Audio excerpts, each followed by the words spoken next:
You guys did not hear that. Welcome to the stream, folks. The interview will start in a few minutes. How is everyone doing in chat?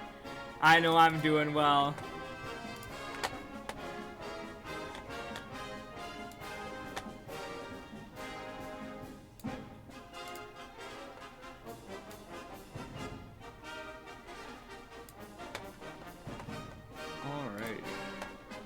This is on Wisconsin. On Wisconsin. On Wisconsin. Come on.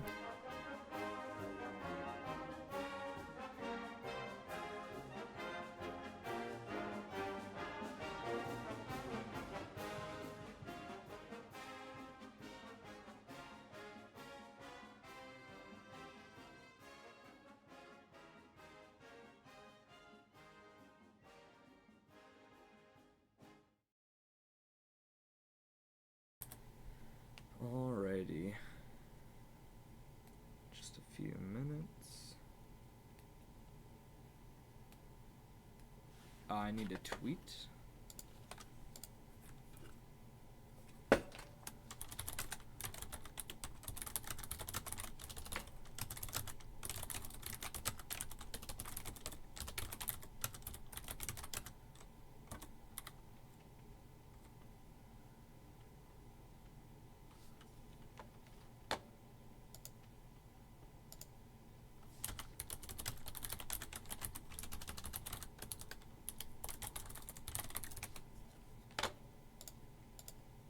Alrighty.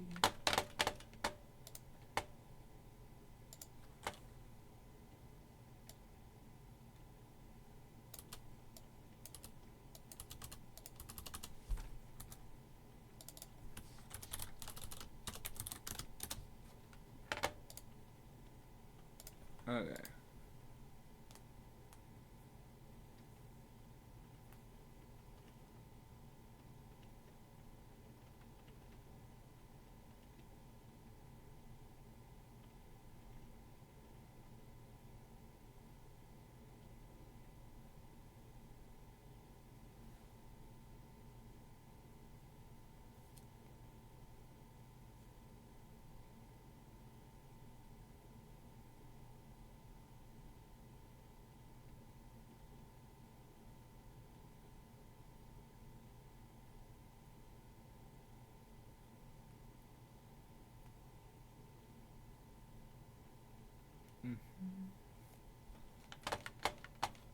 Alrighty, how is everyone doing?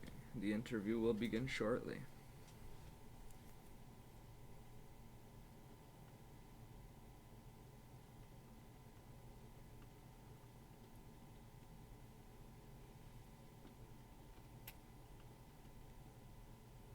Okay.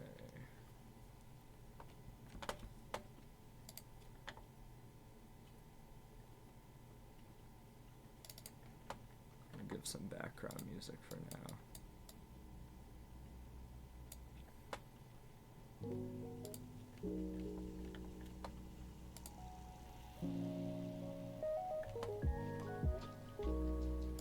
Canada?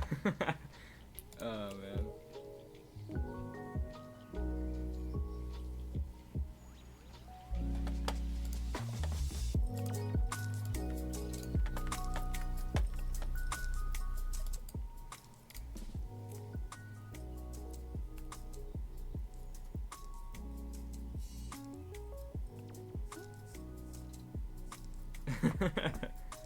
Okay.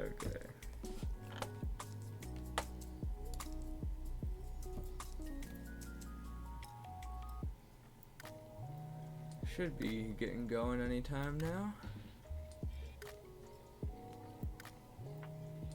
Just give me a minute. I apologize for the inconvenience.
I do apologize for the delay. She should be here any moment. Of course, things do happen, but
once again, I do apologize for the inconvenience. The interview should be starting soon.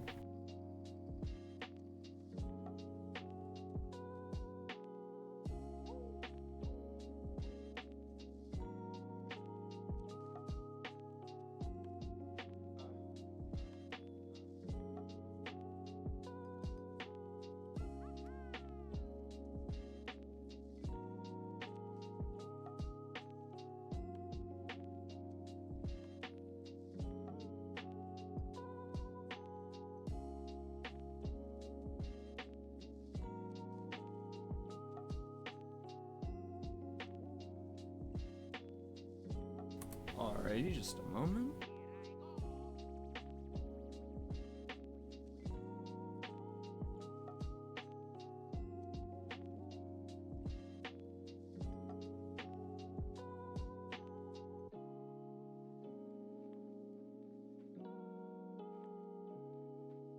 Alrighty.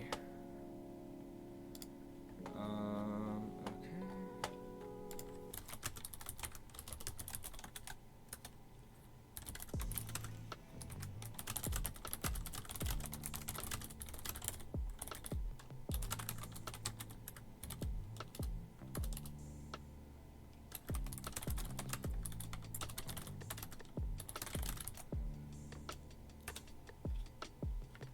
Alrighty, welcome. I invited you to speak.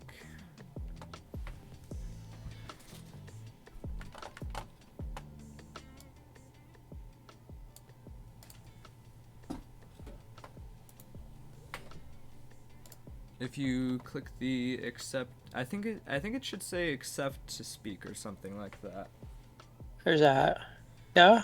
Ah, I can hear you. Hey, I can barely hear you. Very quiet. Up. Is that better? I'm on my phone, so Ah, okay. I don't have a camera on my PC. Okay. So I have a EVGA 3090 Ti sitting here idling, but I don't have a camera on it. So, Oh, dang. Yeah. yeah. Alrighty. Well, you are live on stream. Well, you're. How do I get you louder? You like How? carrying a piece of paper is louder. Oh. Okay. I don't know. Is this better? I'm trying to. Let's see. What's that? Is there a change audio output? I think if you click on me, you should be able to. There. I got you. It had. Yeah, that's why it was so quiet, because it was coming out of the audio of the iPhone instead of the speaker of the iPhone. So. Ah, okay. That will do it. Yeah. I've never done voice on Discord. Ah, okay. Well, welcome to the stream. How are you doing today? I'm okay. Nice. Just kind of getting going. I've only been awake for probably about 3 hours, something like that.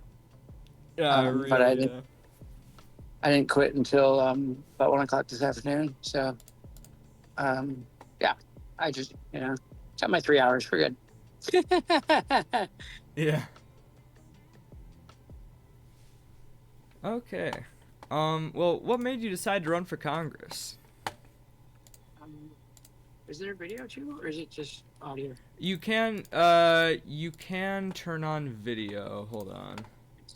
I'm just trying to figure things out. Never use no video permission. Okay. It should let you now. Sorry. Let's see. Nope. Oh. This channel has special permissions to use video on it. You need someone like a server moderator and man. I think it should now. My bad. Oh, there you go. Yeah. Hey, look at it. All right, you are on stream. Nice. That's fun. What made me run for Congress? Yeah. Right-wing bigots want to kill me, so there you go. Yeah. Oh yeah, I understand that. Yeah. I mean, I started a transition as a trans person in September of 24, and when Trump got elected, I was like, yeah, this is going to go really bad, and none of us had any idea that it was going to go this bad. And as it's become worse, I keep watching like the horizon for someone to come. It's like, where's the hero that's supposed to come and stop all this? Where's the person on the white horse that's supposed to be like, nope? And it's like, yeah. Okay, nobody's coming. And so I guess I'm gonna have to you have to wrestle a white horse to the ground and get on it and start riding. So yeah, I can relate to that. Yeah. If you get elected, what are your main priorities? Well, there's a bunch. I want to see Medicare for all. So And what I mean by that is single payer healthcare. Um, I don't want to. I want to yank big insurance companies out of our healthcare system. Over a third of our healthcare costs are because of profits of big insurance companies. They Yeah. don't do anything to benefit the people of America. They only feed off the system to make profits for their shareholders, and that's unacceptable. It's it's added a third of the cost to the bill for all Americans, and we start with that. And what I'm proposing is a 1% sales tax to pay for all of it. And by instituting that, I want to get rid of premiums. I want to get rid of deductibles, where it's like you pay 1% extra on things that you buy. And then when you have to go to the doctor, you go to the doctor, and that's it. Like Yeah. I want it to be that simple and that like guaranteed that like you don't have to worry about it anymore. The cost is like it's you can't even feel it at 1%. I mean, you're talking like if you bought a $100 item, you're talking a dollar. You know, Yeah, so absolutely. Yeah. Austin, Texas has something similar in place that they've used for the last 30 years to pay for the healthcare of musicians. So there's absolutely examples to look at that show that it does work. So, Oh, for sure. Yeah, and all across Europe, of course, too. oh, absolutely. So fixing the healthcare system is like paramount. That's number one. And I want to raise the minimum wage to $22 an hour. Nice. Um, yeah, I mean, we're still at $7.25, which is the same that it's been since July of 2009. It's like Yeah. prices have continued to go up on everything, I mean, no one and can get by at that level. no way, yeah, and like it really became obvious like how screwed up it was when a friend of mine told me that had gone to Walmart and got a job, right? Yeah. And they went to the orientation, and at the end part of the orientation, the person running it looked at everyone in the room and said, "Now I'm going to take you on the computer and take you over to the government assistance programs Oh because wow. you're going to need to know where those are because you have a job here." Like, Oh wow. That's what in crazy. the it is like they pay such a low rate that it's guaranteed that you'll have to go use government assistance. So then people get stuck on those programs, and then we end up with these budget deficits because we're asking the other taxpayers to shore up what these big businesses aren't paying their employees. Yeah. You've got like we are paying for Walmart to get richer. We are Absolutely. paying for Target to get richer. And Walmart's like $1 trillion company now. I mean, they can afford it. Yeah, they can absolutely afford to pay people what they're worth so that they can live. Yeah, it's ridiculous. Sorry, I'm having breakfast at the same time too. But No, it's all good. Yeah. No, I get that. My sleep schedule is a bit off sometimes as well. Um, I'm kind of a chameleon with it, where like I will just move my sleep schedule to whatever the moment demands. real, yeah. And oh yeah, it's it's probably a bit confusing for my team a lot of the time because I'll be like, yeah, I'm just waking up. It's like 8 o'clock in the morning, and then it's like, yeah, I'm just waking up. It's like 10 o'clock at night, and like, yeah, I'm just waking up. It's 4 a.m. And then it's like, what's going on with you? Like, it's been like this for 30 years, man. Just hang on, buckle in, and you'll enjoy the ride. There we go. That's so real, yeah. So I want to tax the rich because like our tax structure system is out of control and it favors rich oligarchs and it puts the burden on small Americans, on everyday people. I've spent Absolutely, some yeah. time. I've spent some time studying the tax structure of the 1950s and 1930s and 40s. When FDR put, these, he's basically credited with being the father of the middle class of America. Yeah. So it's been like really important to study the things that he set in place so we can try to get back to making sure that our middle class is taken care of. Like that's the majority of the country. For if sure, the yeah. middle if the middle class is doing really well, the rest of the country is doing really well. So Yeah, it doesn't work the other way around. yeah, for We've real, seen that's what we're trickle seeing. down. Yeah. Yeah, that doesn't work at all. Yeah, yeah. We need to fix our crumbling infrastructure. I've personally seen instances in our district where like roadways have like suddenly like started to fall apart, and you're like, oh wow, like what? I went Yeah. to college at UW Green Bay, and when I was going to school there, I remember hearing on the news one morning. I woke up getting ready to go to class, and I'd flipped on the TV, and they were like, "Yeah, you can't go over Tower Drive Bridge today. It's shut down because the big section of it fell like 2 feet." I was like, Oh wow. "I drive over that every day. Wow!" Well, Yeah, yeah, I was like, that's really "Oh, wow." reassuring. I was like, "Wow!" Yeah, it's like you really start to take these things for granted because they feel like these big monolith objects that it's like, well, it's been there forever. It'll just be there forever. Well, it's not the case. This was man-made. It can fail, and they're starting to because they're getting older. And these are some of Yeah. the things. A lot of the things that I read on are very much the same things that Bernie Sanders has pushed for forever. Um, Yeah. I've listened to his platform and all the things that he's talked about for forever, and I've believed in them. The only trouble that we have now is Bernie is old, and unfortunately, he's Yeah. getting to the end of his tenure as a senator. And it's like, well, we need people that are strong and are willing to stand up against the corporation, of politics, the corporate Democrats, and definitely the corporate Republicans, and Yeah. fight for the things that citizens need. That's what I'm all Absolutely. Yeah. about. So I'm absolutely showing up to take care of human rights.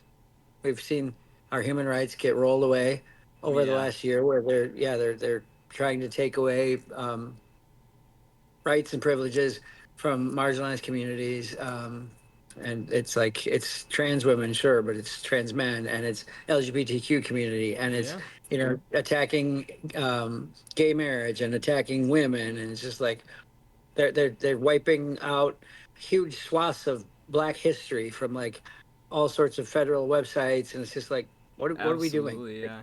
Yeah, and a lot of this stuff they're doing is also unconstitutional or just illegal because they don't have Congress's authorization. Like, Oh, big time. but yeah, a lot of people just don't care because well, it doesn't affect them. Not yet. They might be going after queer people now, but it'll Yep. always.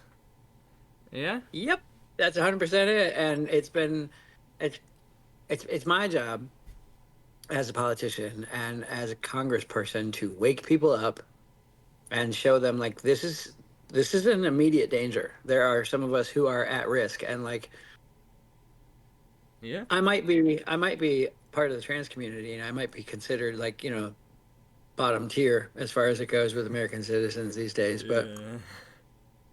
still an American citizen. Yeah. Like that's the thing that I point out to people, and we have to keep pointing out to them, like us or hate us, trans people are still American citizens, which means we are guaranteed the same rights and privileges that are in that Constitution as anyone else. Yeah. And there's two statutes that I keep bringing up and up and up because they absolutely defend all of our rights, and they pretty much annihilate any of this bad legislation that all of these state legislatures and federal has tried to put through. But it's 18 U.S. Code Section 241 and 18 U.S. Code Section 242, and Yeah. both of these statutes pertain directly to conspiracy against rights, and they say basically if two or more persons conspire to take away the constitutional rights from another citizen, they can be held federally responsible and prosecuted, and that can come with a term of imprisonment up to 10 years and even the death penalty if death results from that conspiracy against that other individual. Yeah. Yeah. Um, yeah, it's a big deal. And now you see this. I don't know if you've heard this bill that the Tennessee Republican legislature is pushing through, where they want to put all trans people on a public registry. Mm-hmm. I mean, Yeah, surely it'll get blocked by the courts, right? I have I have severe doubts.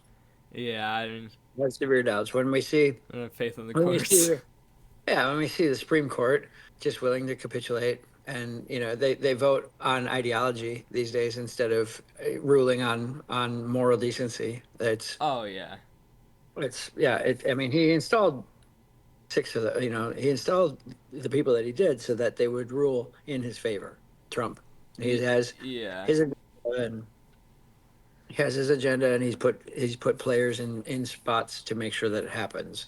Um, for so, sure. like, I do support the idea of term limits for Supreme Court judges, Oh yeah. Oh, me too. Yeah.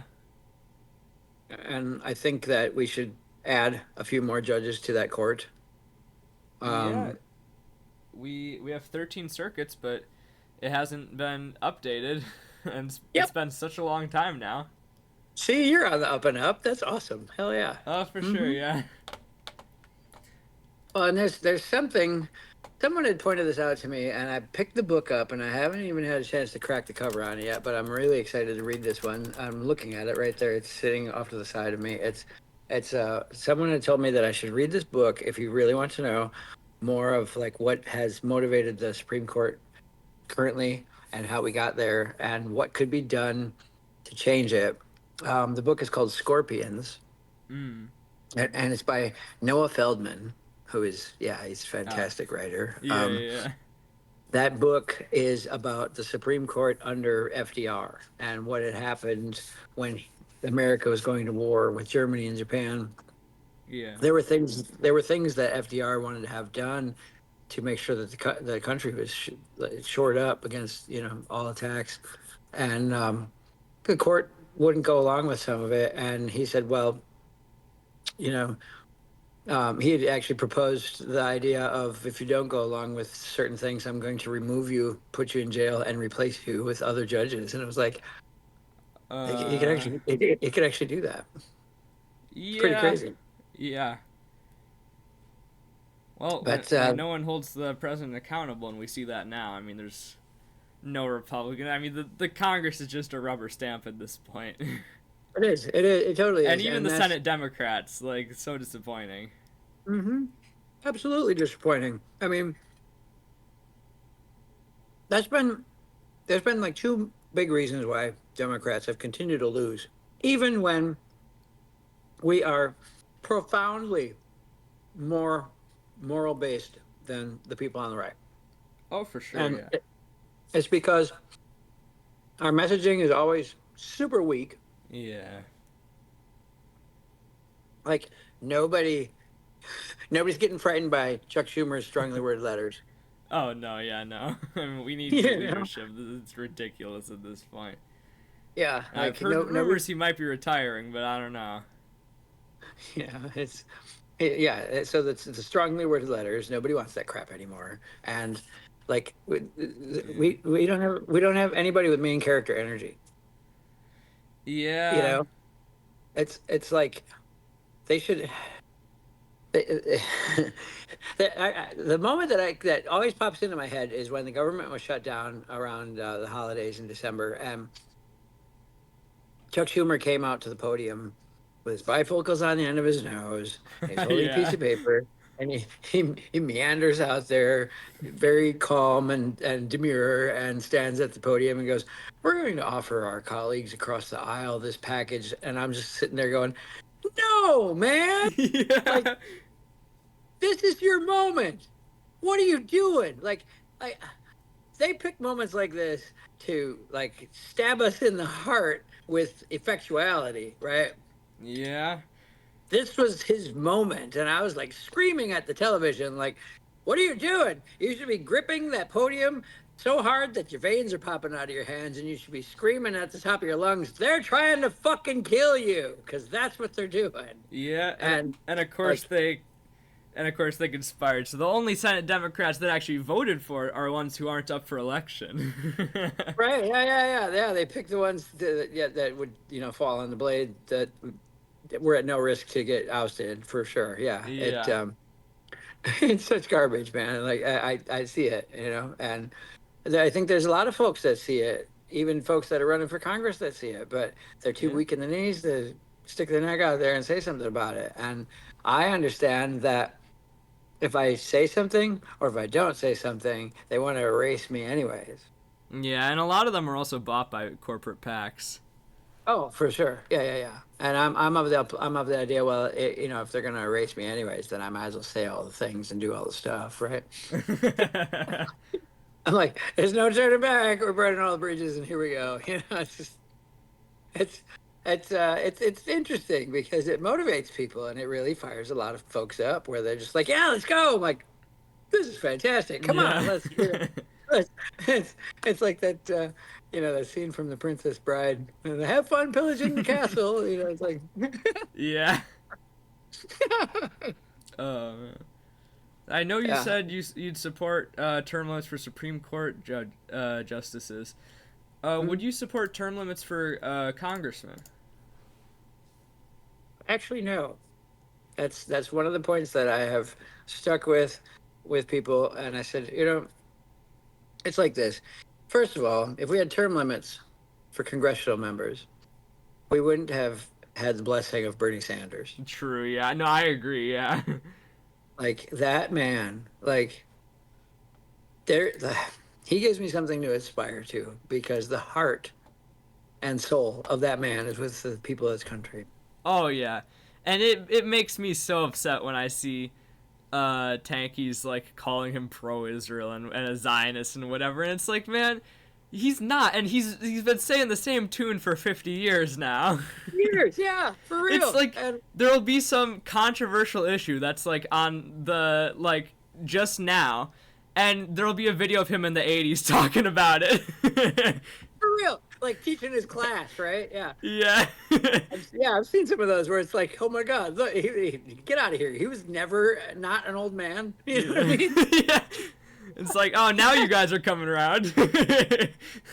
Yeah, it was just like, holy shit. It took the rest of us like 30 years to catch up to this guy. Wow, Yeah, Bernie's always the kind of known where it's at. And I feel, I voted for him for president both times. And I was just like, I Yeah. feel like we got robbed. He was like the president we never got to have, So Yeah. I've grown up and lived my life listening to Bernie Sanders, and I really think that like people have asked, why you so like yeah, I've been speaking up loudly about all the ill will that they're trying to do against trans people, but now that like I've shown up, I've had time enough to look around and see everything's broken. And I'm just like, I don't care about the money.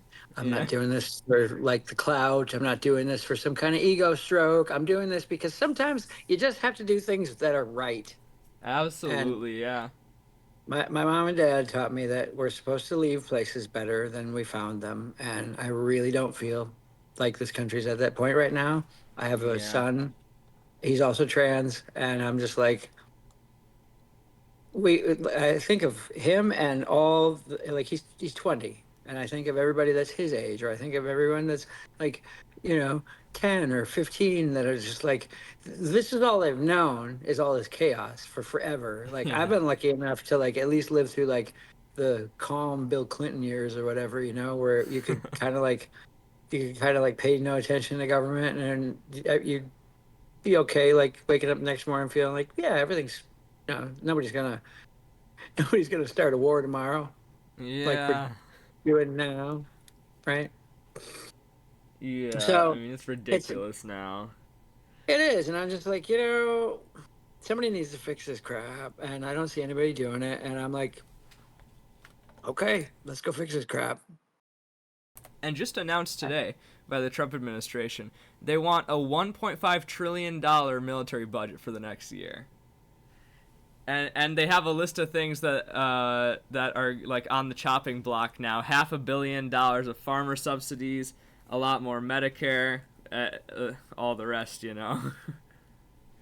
Oh, of course, yeah, it's all the things that help the citizens so that they can keep funding the war machine, and Yeah. that's they're not gonna like the things that I say about that because I've been saying that by speeches I've been telling the truth about this whole thing. Like I just turned 50 years old in December, and for that entire 50 years, all I've heard is we want to move toward having a peaceful society. Yeah. We want to we want to be able to be able to coexist with all the nations around us and all the nations around the world. And there should come some point when we stop, waging wars with one another, and we can fix disagreements with words, and we can live in a harmony.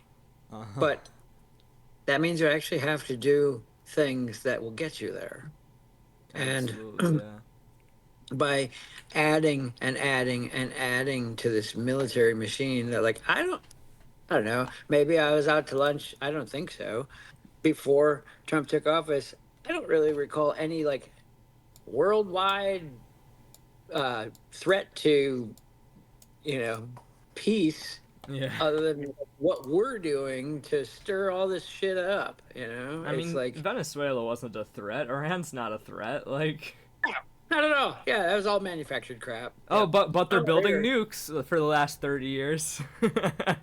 Yeah, yeah. Which They're pretty no slow at one's. that. Yeah, like right. I'm a car builder and a welder when I'm not playing music, and it's like I mean, with 30 years, probably I could figure out how to do that with my welder and but Yeah. like they they've never found anything. They've never given any evidence that there's been anything. It's just all Yeah. hype, and there's that's just like with the progress of that war right now. I had some friends of mine who have actually sent me pictures from Iranian journalists where it's Mm. like, oh, we're doing way worse than what America's letting us see. Yeah. Oh man, yeah. And there's been massive explosions in Tehran, the capital today. Oh, Um today. today, Wow. yeah, and unknown what they are. Probably assassinations because if I understand it right, they're more towards the government district, but so they're probably assassinating. But I don't know. I mean, Israel says the same thing, and they kill like 1,000 civilians in an apartment building Yeah, it's so for ridiculous. one And then like person. I mean, we have the best intelligence services in the world. We could kill one guy if we wanted to, but we don't. we could, but I mean, the real problem that we have with this war with Iran is like there's like two problems. One, they've been at war for like centuries. Like I don't feel like I've known the most about wars in the Middle East over the course of my lifetime. But one thing that I've had like this intuition about for like pretty much my entire life is those people that live in that area really know how to go to war. So Yeah. don't go over there and start some shit. Just leave them, you know, like Yeah. because it gets you in this forever war. And well, that's what they want, though, because they want the war economy, and Hegseth admitted it now. Yep. Oh, we want to transition to a war economy, like that. We're not already in a permanent war economy with our military spending. Right. Well, if he wants to transition to a war economy, then he should be the one at the front line with, he should like put on your fatigues, thanks, Absolutely, guys. yeah, You go and start it then if yeah. yeah. And take General Bone Spurs with you. Yeah. Oh man, Secretary of War, you're a Fox News host. For real. Yeah. It's like a team meeting in a green screen room. For real. He acts like a 5-star general, and then it turned out the war room. There's Twitter on the projector. Like, Oh my God. Rip. oh man, yeah, because they showed like the situation room or whatever, and there was Twitter Oh on yeah, I them. saw that. Yeah. That Yeah. was like the manufactured situation room with like the curtains and shit around Yeah, it. yeah, Yeah. yeah. Yeah. Like, It's man, you ain't fooling it. at least Obama had Oro when they took out Osama bin Laden. Like, Yeah, for real. Yeah, it's like, oh man, you're like you guys couldn't even fucking lick a postage stamp, man. yeah. That's been like the only saving grace is like they try to be really evil and they don't really pull it off because they're really stupid. It's so bad, yeah. The ineptitude is just like the jokes write themselves. It's pretty good. Oh, for sure, yeah. I mean, it would be better if those jokes wrote themselves and nobody had to die for it. But it's Yeah. I don't know. It's human rights need to be taken care of, and there's a coalition of candidates that I got endorsed by. It's called the Candidates for Impeachment, Mm. and now it covers, I believe, 38 states. It's all new progressive candidates like me. And last time we were on a Zoom meeting, which was Monday, they said there was 135 of us Wow. who are all running for Congress across 38 states. And we have two commitments to each other initially. We're all working on other things together now that we've come together in this group like this. But Yeah. the two initial things that we are first and foremost working on is getting each of us elected. And then on day one of taking office, filing articles of impeachment against President Trump.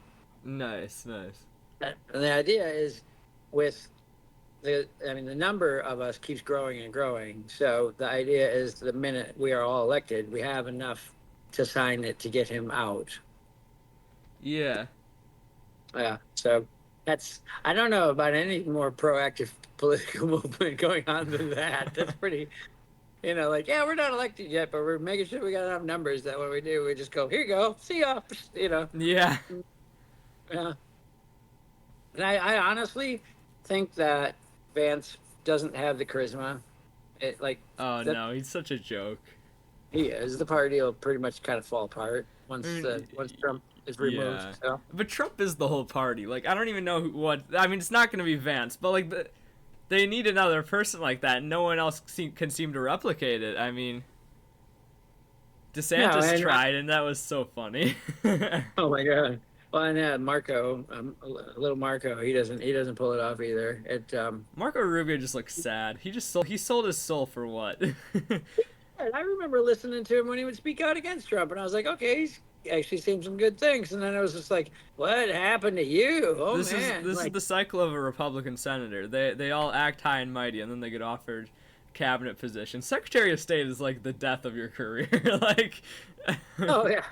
Well, and then they're like, yeah, I mean, it's basically like, oh, they showed you the dollar sign, so like, oh yeah, yeah, that was it's oh man, because I know he's a neocon. It was yeah. so funny in the meeting with Zelensky that was like a disaster, and then Marco Rubio's just like over on the couch, like, what did I get myself into? You could see him like trying to sink into the cushion. It was amazing. Yeah. Yeah.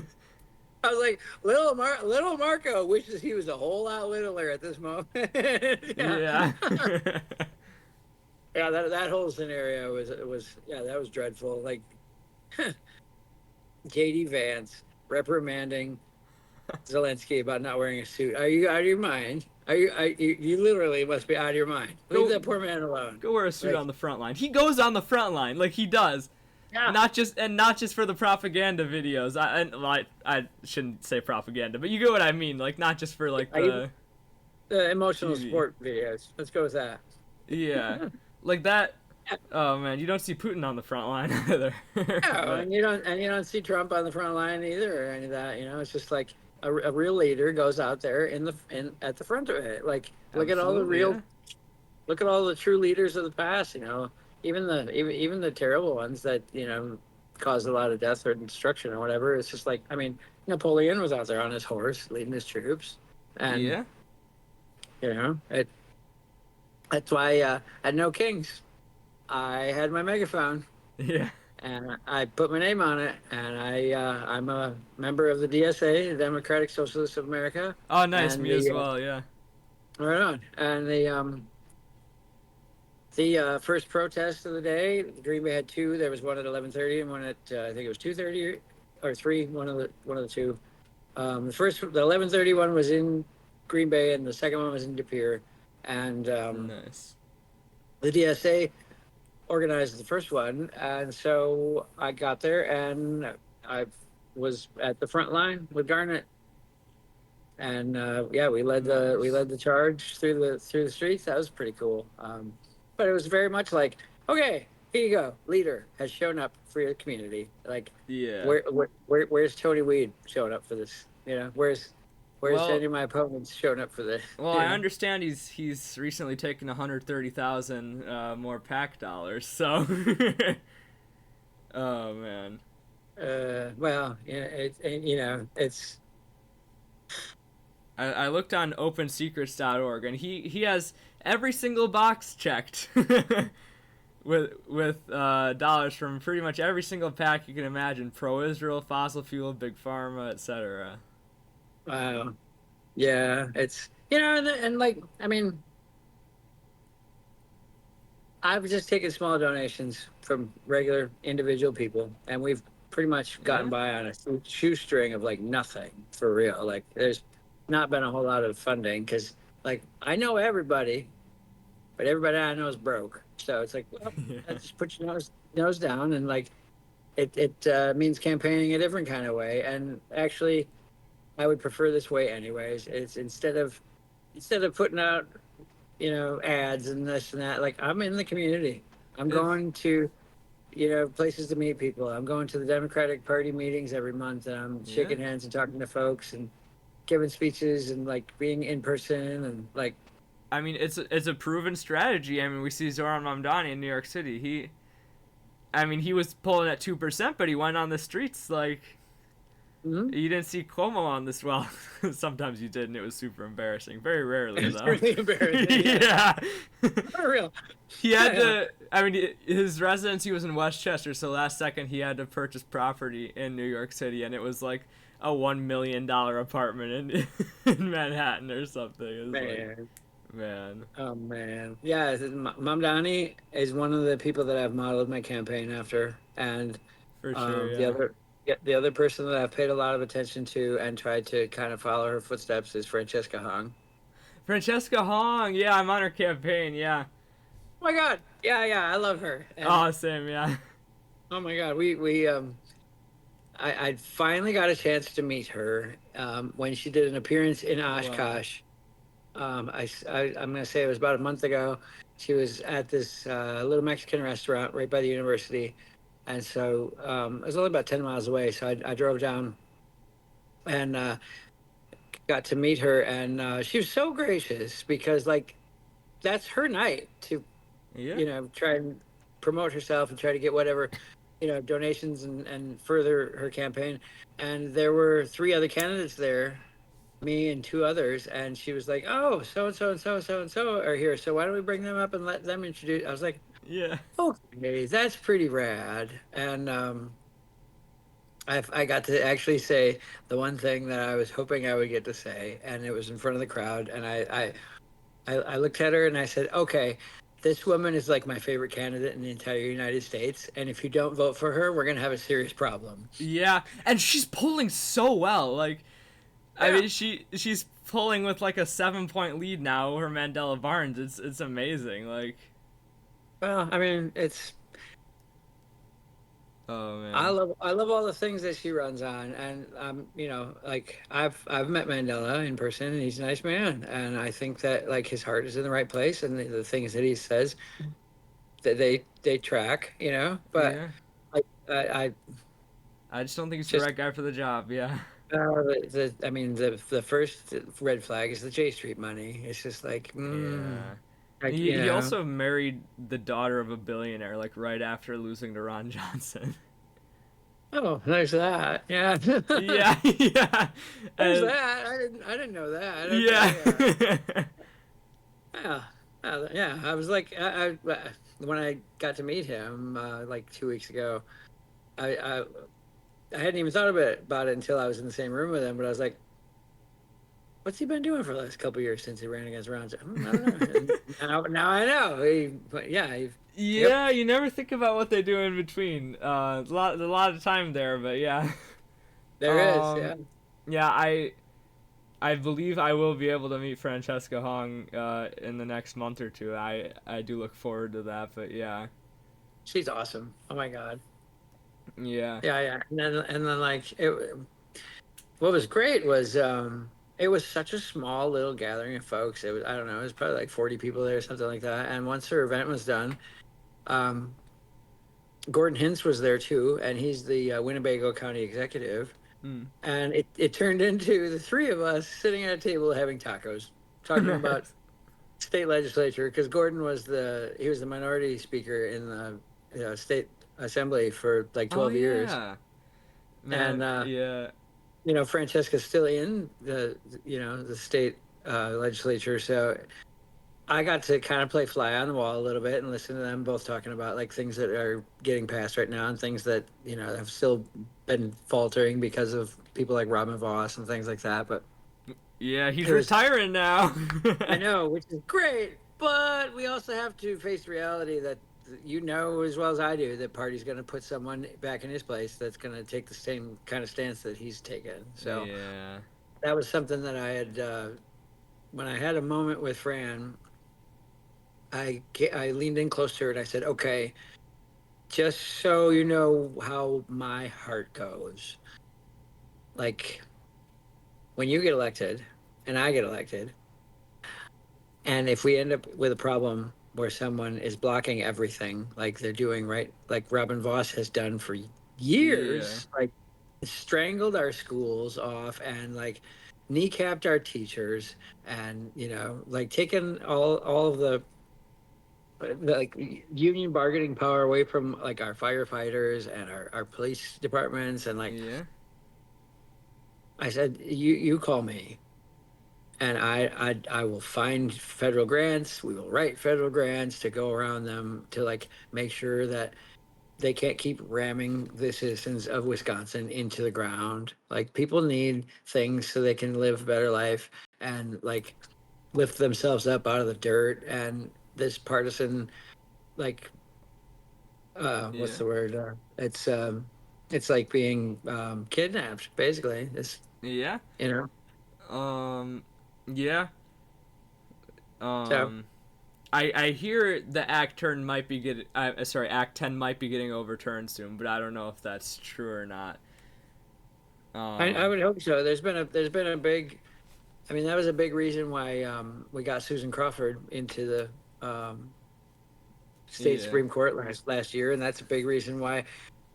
That's a big reason why everybody needs to go vote for Chris Taylor on Tuesday. Yeah. Oh man. I'll definitely push Chris Taylor. She's awesome. Oh, for sure. So, Yeah. I would. and With Act 10, the teachers could still bargain to inflation. And I was on the ground of that protest a few years ago here in Madison. MMSD was only going to raise it to 3.5, but the inflation rate was 8 that year. And wow, we had like 2,000 people there at the Central building, which is a tiny little building. And wow, we got it. We got the oh full my god, 8%. I know oh my because god, they acted like so nonchalant and we didn't think it was going to happen. And then I see a week later in the Isthmus paper, we got the 8%. that is fantastic. I Oh my know. god, It's oh my god, crazy oh my because they god. don't even mention it. The only place it was mentioned was in the paper, and it's like not many Hmm, people read the paper. But I like reading our local city papers here. totally. I And do live in Madison, but I used to live in small town eastern Wisconsin. right on. Well, and I had a fiance in Madison for a while in a previous life, so Yeah, mm, I know that city really well. There's been a couple, what is it, 3 times I think, 3 times in the last couple of months I've driven down to Madison to give testimony in the state legislature when anti-trans bills have been proposed. Um, yeah, nice. because like somebody needs to go and speak up, from a point of like personal lived experience. Absolutely, yeah, It's it made my heart feel good to see how many advocates were there versus how many people were opposed. There were yeah. the last time I went, it was the state senate, and there was about 80 people in that room, I would say, and there was like maybe 5 anti-trans people there, which was like everybody else was, you know, And pro. that's like on the small end for Madison protests. Yeah, Yeah, that's and well, I I mean, that was like in the actual room. Like I it yeah. was. I suppose you can only fit so many people. I know that chamber. It's yeah, Yeah, and but the crazy thing about it was I sat there through all of it for, I don't know, 3 or 4 hours, something like that. And in that time, out of those 80 people that were in there and 75 that had good hearts, yeah. there were 3 trans people. Wow. Oh wow. And I was one of them. And I was like, wow. Like, I mean, you really start to see, like, yeah, our numbers are so small that, like, Yeah. this is a non issue. Yeah, And like, unless we can unless we can engage and motivate allies to speak up for us, our numbers are so small that we have no chance of getting this stuff turned around. We have to engage and like embolden allies to stand up and speak on our behalf, because that's the absolutely. only way we'll get numbers to be able to, make people notice, like, oh yeah, they're actually people and they deserve to live, right? Yeah, yeah, It's kind of pretty obtuse. yeah. I talk a lot. Oh no, I mean, this is your interview. You can. No, it's good. Yeah, Yeah, it's I think that there has been inequality in this country for far too long. I think that now it is really being highlighted because of all the atrocities that are being done to people. yeah. And I gave a speech just the other night, and I said, I don't. I'll say it just like I said it there. I don't give a shit what side of the aisle you're on. If you're not doing your job and if you're not standing up for the people that you represent, sit the fuck down. You need to get a different job because this ain't the one for you. Absolutely, yeah. I will call people out. I don't care what side of the aisle they're on. If they are not doing the things that safeguard their citizens, the people that they are supposed to represent, like you're the voice of those people. You're not Yeah, like not some king to sit on a chair and rule and tell people. No, like no, like you're the voice of the people that sent you there. yeah, So it's like when we have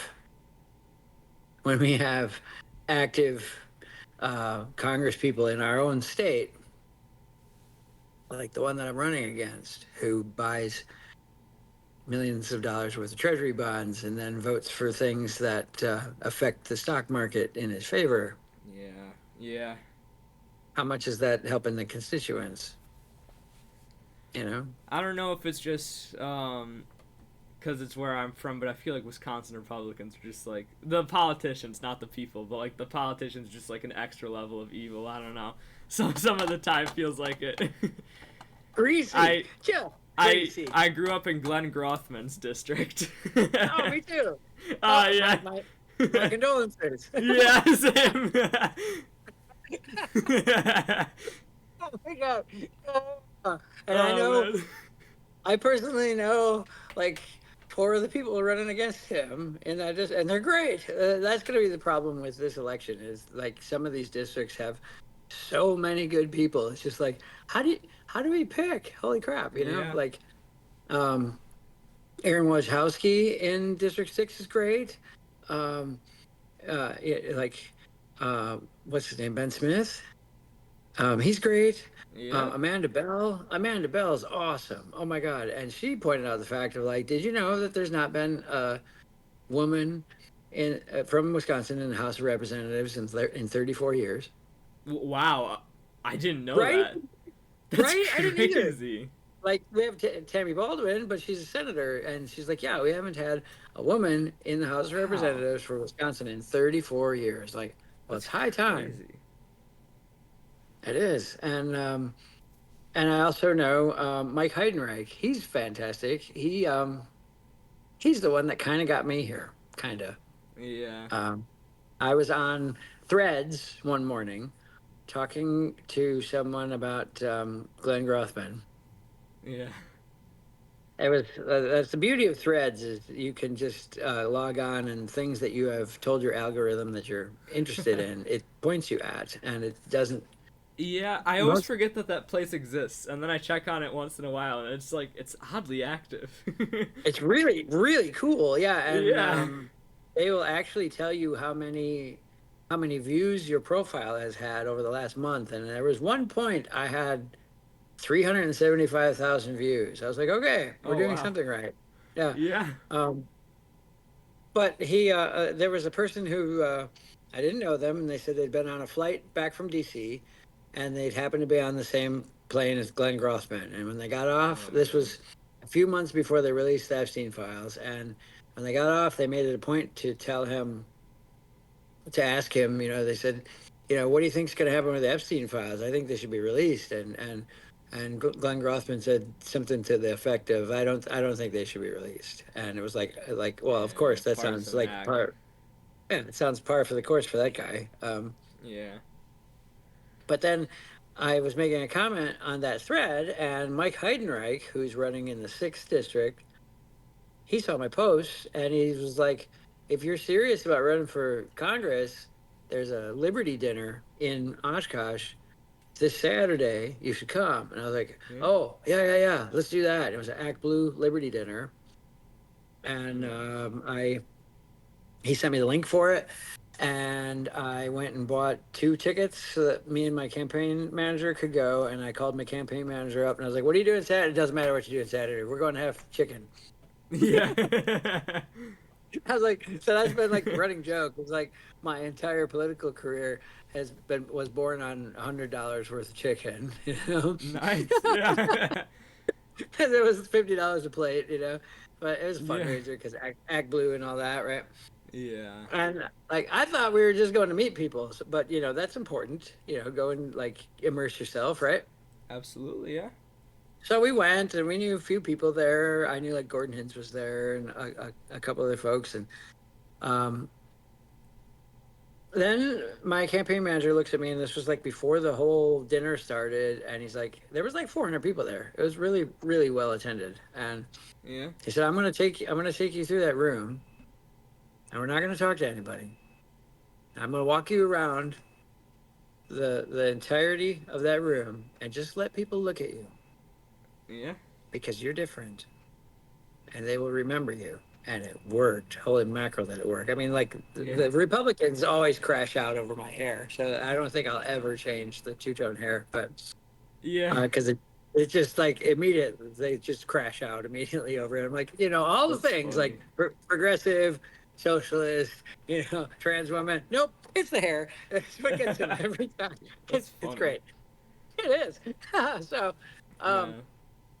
we sit down for dinner and they bring out the food, and there was a presentation where they gave away a bunch of awards and things. And at the end of the awards presentation, the MC gets back on the microphone and says, okay, we've left about 2 hours here now, so that if there's any candidates who are going to run in 26 that want to come up and promote the campaign, they can come up and speak. Nice. And like immediately my heart kind of fell a bit because I was like, oh, I didn't know that was. And I turned and looked at my campaign manager, and he looks at me and he goes, if you're ready. I was like, fuck you, man. Like, Oh man. I thought I was just having chicken and meeting people. Yeah. I've never spoken politics in front of one person, and you want me to stand up there in front of 400? Oh my god! And like, That is intimidating. Yeah.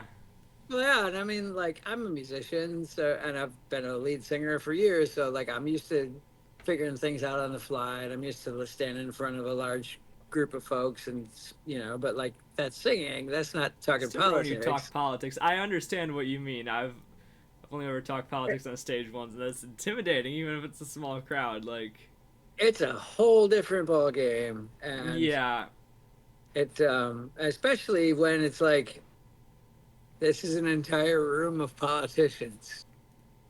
yeah, This is what they do. Like, yeah. a lot of these people went to school for that, and I'm like, I think, yeah.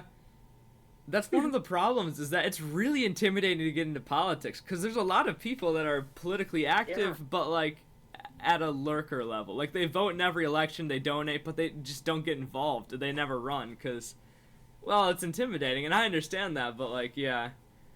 it is, and there's this whole like ceiling of finances with it too. That too, yeah. Like, it's the paperwork too. Yeah, the paperwork's incredible, and yeah, it's like, even like the level I'm at, that you're expected to raise a couple $1 million to make it go, and like we're not anywhere near close to that. But I don't really even pay that a whole lot of mind right now, because it's like you use the tools that you have at your disposal, and you push those tools as far as they'll go. And what I'm seeing is a lot of folks getting behind me because I speak the language and the temperature louder than anybody is really speaking it. And like, it's just the truth, You just, like, I'm out here living it every day, same as all y'all. So like, I see the atrocities and I see all the overreach, and it's like you're 100% warranted in your outrage, and I'll be the one to fucking go out there and just be like, yeah, we're pissed off and we're not taking it anymore. Hell yeah. You know, and that, like, the exposure that I get because of that, I mean, you can't really buy that, I guess, but Yeah. I found out my two opponents were at that dinner, and I was Oh, like, well, I'm just thinking in my head, well, now I have to go say something, right? for sure. Yeah. And they had Chris Taylor get up and speak, and then they had gubernatorial candidates get up and speak, like Francesca was there and Kelder Royce was there, and we they kept moving through the night. They opened it up for people that were running for state legislature, so they there was a few folks that were running for that. They got up and spoke, and then they said, okay, now we're going to open up for congressional districts, and like there was like 12 people running for District 6 at that point, and they were all there. Yeah. So they all went up, and like they had us all get in a line at the stage, right? And I saw them all lining up, and our table was in the back corner of the whole room. And I took a drink of water, and I stood up, and my campaign manager's eyes got like as big as saucers, and he's just like, I know. He's like, you're going. I'm like, well, yeah, like, I kind of have to now. Yeah. So, it's either going to be the sink or swim moment. Here we go, you know. For sure. And Yeah. I walked out in the hall so I could make my way to the front of the room without having to wade through all the tables. And I started walking towards the front of the room, kind of freaking out.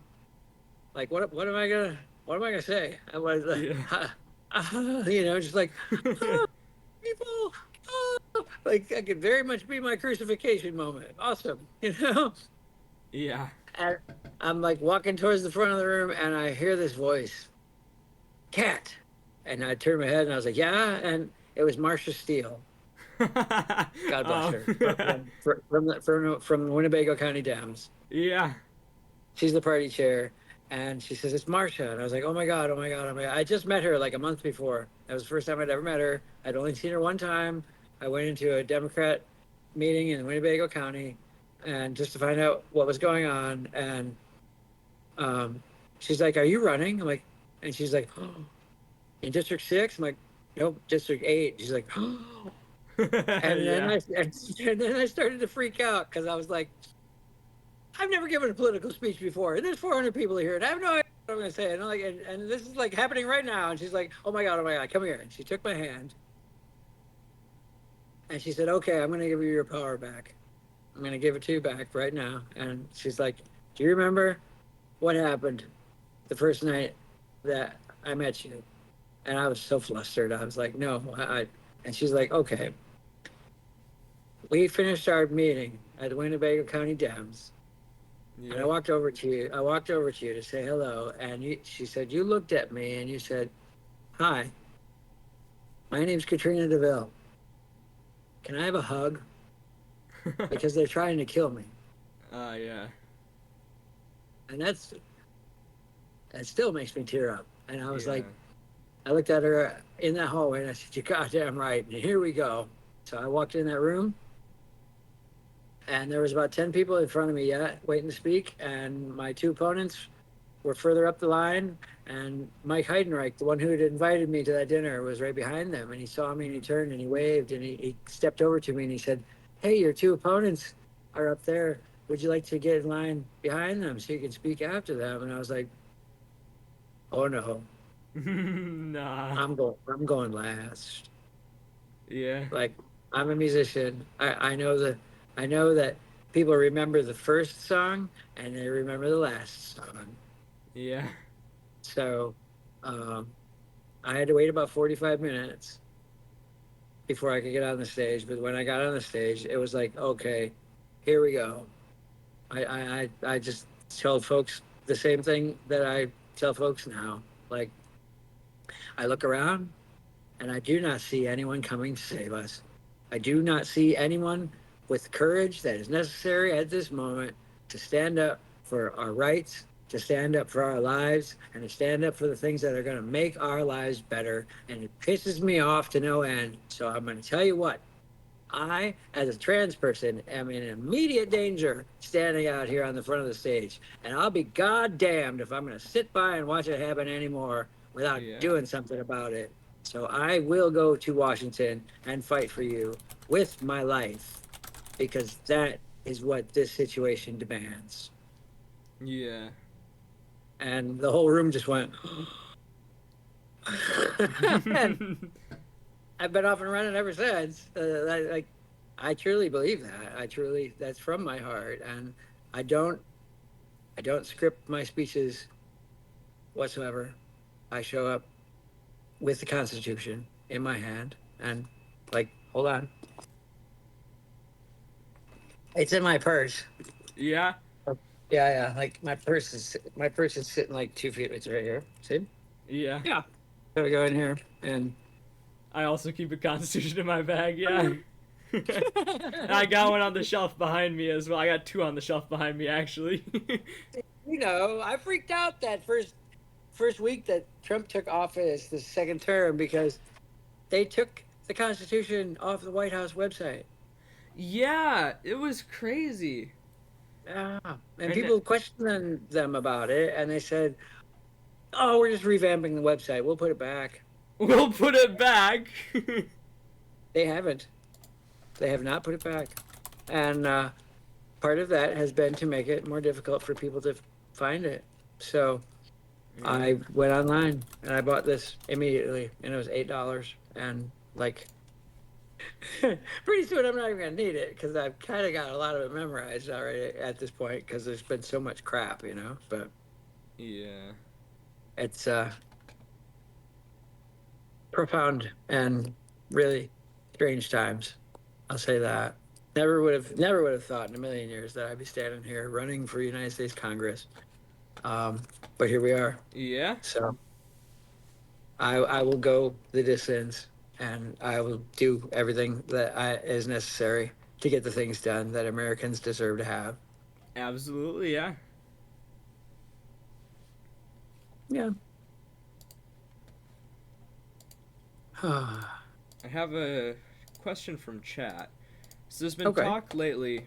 So a YouTuber named Mr. Beat, not Mr. Beast, a YouTuber named Mr. Beat has been emailing his congressman every day for the last few months, asking if he would support uncapping the House. And I'll ask you the same thing. Would you support uncapping the House from the 435 arbitrary number that it was set at over 100 years ago?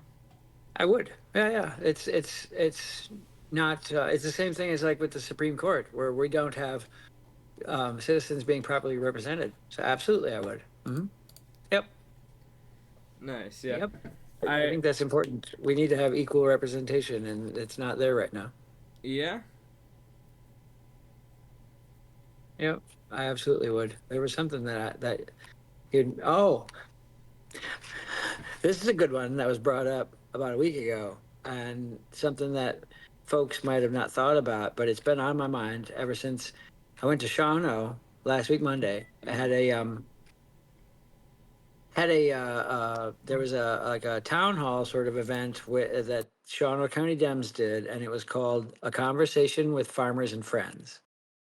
Ah. And what they did was they invited in farmers and rural voters to ask all of us questions. And it was me and my two congressional opponents, and it was also their current assemblyman.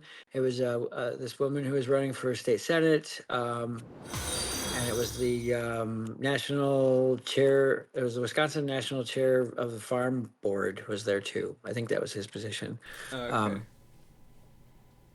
But the question that was asked was the state of Wisconsin's constitution currently has a provision in it. There's a statute in there that says the budget must be balanced, and if it is not, Congress just doesn't get to go home until it is. Yeah. And he asked if we would be in favor of putting something similar in place for the federal government. And I said, I will write it for you. You want me to? Yeah. I will pen that legislation. Give me the notebook. I'll start writing it right now. We need that. Yeah, because they're, oh, well, it's not balanced, but it's Easter, so let's go on vacation. Like, come on, man, you got a job to do. Yeah, I mean Like, it's ridiculous how much time they take off. it is, and like, it's not like it's not like you're making paper clips or something. It's like people's lives depend on this, you know. Like I'm not saying that making paper clips isn't important because you know it keeps stuff together, but it I don't think like millions of people's lives hinge on the decisions that you're making when you're making paper clips, like they does when you're in Congress, you know, Yeah. like not having healthcare voted on, big problem for a big part of America, you know. But you know, but vacation, no, no, no, no.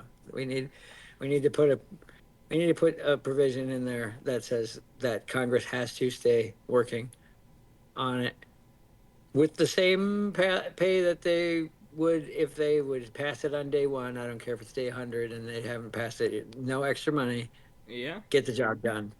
Absolutely. Yeah. Um, yeah, that's a good question. Yeah, it. There needs to be accountability, and there needs to be like not only is it like my job as a politician to motivate people to, you know, speak up and to get involved, but like it's also politicians' job to break things down into digestible form where average Americans can understand the things that are getting passed. For sure. Yeah. I There's mean, so much. There's so much of it that's written with like intentional sophistication. yeah, and it's really like inaccessible a lot of the time too. I mean, people just don't know where to go to find information about this stuff. That too, yeah, absolutely. Like, I mean, we're like all the of us political people right now. I mean, we all know about the Save Act, but honestly, I'm kind of curious. Like, does the average person know anything about the Save Act, like at all? Like, do they have they heard of it? Like, I don't even know, I see it on, you because know, like like 40% of people don't vote. Like, yeah, that's true too. Yeah, like there's something that's it's not the Save Act, but there's something very similar that I've actually been reading as my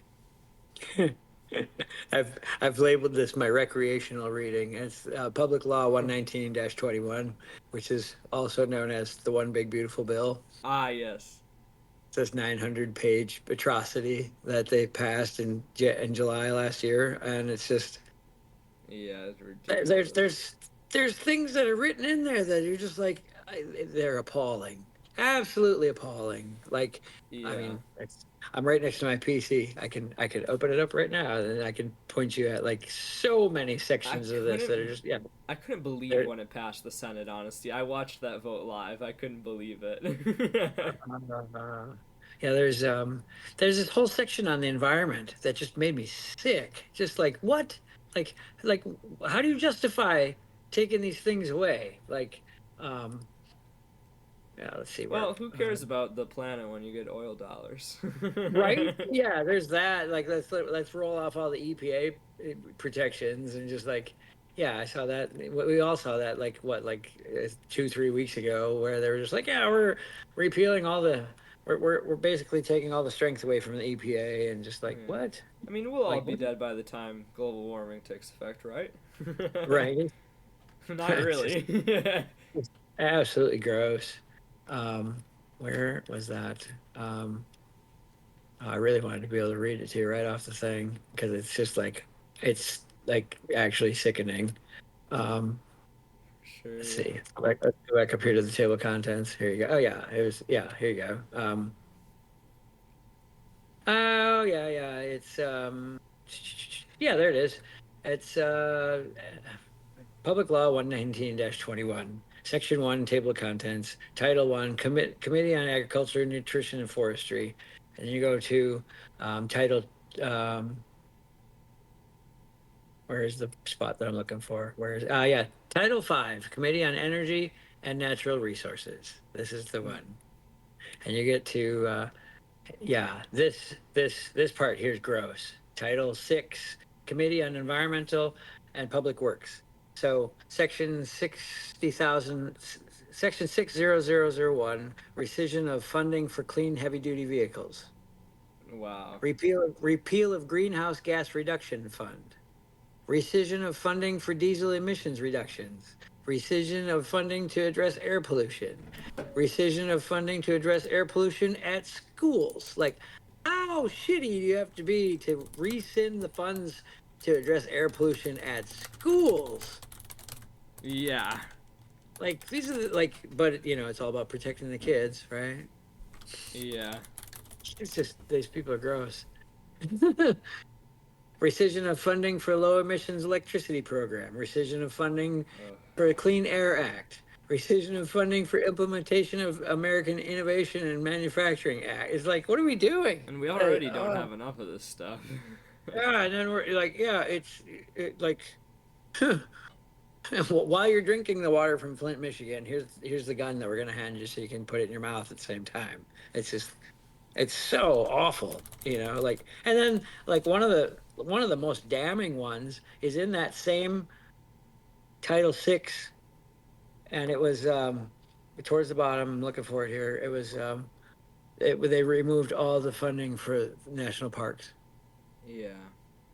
and it was like,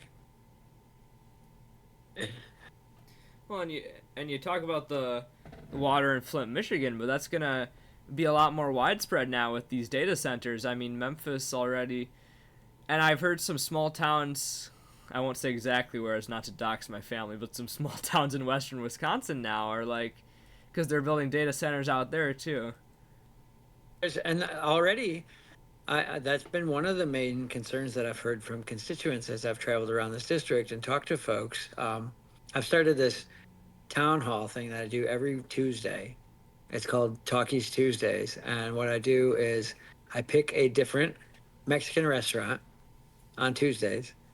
So it's aligned with Taco Tuesdays. Nice. And I pick a different Mexican restaurant in a different county each week. And I invite folks come and have some tacos and some chips and salsa, and let's talk about the things that are, you know, affecting your life right now and what I can do to make it better. And something that I've heard again and again and again is about PFAS and heavy metals being in our water. And I've heard that from people in De Pere. I've heard that from people in Hilbert. I've heard that from people in Marinette. Yeah. It's all over the place, and those heavy metals don't, like, once they're in the water, it's really difficult to get them out. It's Yeah. like traditional processes of like, you can't just go buy a water pitcher and it doesn't take it out. For sure. Um, Yeah. so this is something that, like, there's no mention of it whatsoever in the big beautiful bill. There's no dealing with that whatsoever, and it's going to get worse because of the data centers for sure. And this Um, government's not no, gonna regulate AI, and I don't know if the next one will either. Honestly. they won't. But like, I've been I've been involved with Citizens Action, which Citizens Action is a lobbyist group that they lobby to have things like AI data centers reeled in. You know, to have, Yeah. they lobby for clean air things and they lobby for clean water things. And I can't be like super. It's not like I could go lobby for them right now because I'm, an active politician with an active campaign. But what I do Yeah. is I like to play the fly on the wall and just listen, For sure. Yeah. because they do an incredible amount of research, and just like being able to like sit and listen to the things that they've dug up and be able to find out. There's been so many moments for me of just like, wow. It's just like, I know one of the things that they are really working on is reforming Wisconsin healthcare, because there's a serious problem with health deserts in some of our communities where there's just Yeah. no treatments being offered. And now more rural hospitals are closing all across the country. Yeah, yeah. Yep. and you have this monopolization of hospitals. Yep, Yeah, they've and all been they shouldn't be moved. private in the first place. That's the thing. They've all been moved over from like county to private. And we're like the So only major Western country that does that, as we've and heard Bernie here's say. something. Here's something that kind of blew my mind. Did you know that Wisconsin is in the top 5 of what hospitals charge people for procedures?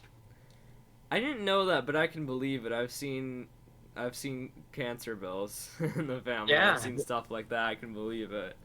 same. My mom, we lost my mom to cancer 7 years ago. So Oh, I sorry to yep, hear that. Yeah. that's okay. She was a fighter, and I think I get a lot of my fight from her. Hmm. When she got diagnosed with cancer, they said, "Well, you have a year to live," and she wasn't having it. She went and got a second opinion, and we had her for another 16 years. Wow. Yeah. Nice. So, Heck yeah. and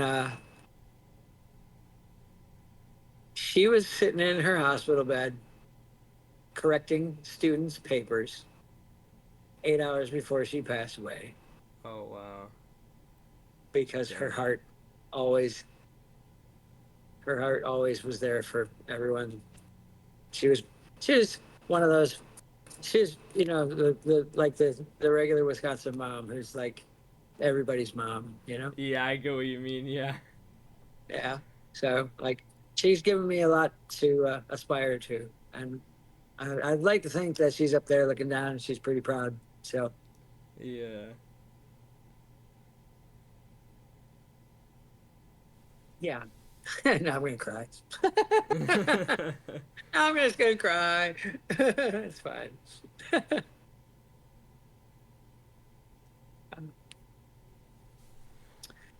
I've had my grandmother was a teacher, and my mom was a teacher, and 4 of my aunts were teachers. Um, Wow. yeah, it's like so. Yeah, when Act 10 went, like, felt like my family was on fire. Yeah. Yeah, I I had remember my mom coming home from school. She wanted to go and protest, but she would not. She would not go because she didn't want to leave her kids without a teacher.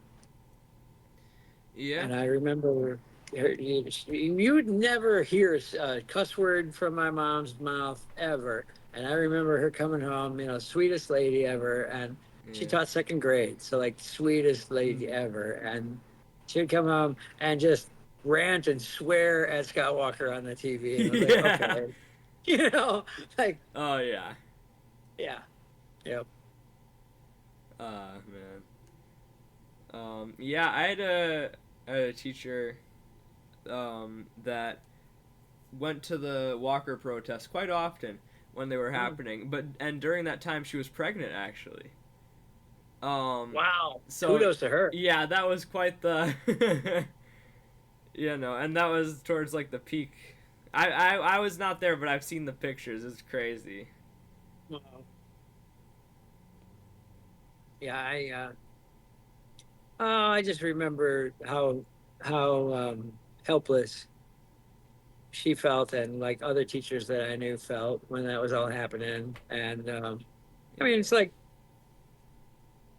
and then like to see the school budgets keep shrinking, and then now like this coming election, we have like what 72 school districts have a referendum on their ballot because the state hasn't sent them the money that they're supposed to be sending them. Yeah.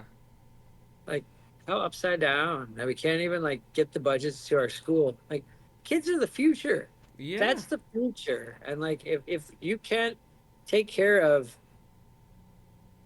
making sure that those coming up behind us are better off than we are, then what are we even doing? for sure, yeah. I and so much of like the thing with the national parks getting all the funding cut. I keep thinking back to that thing that Winston Churchill had said in World War II when someone asked him why he kept funding the arts through the war. You know what I'm talking about? I don't know if I've heard this one. he they they had cut so many.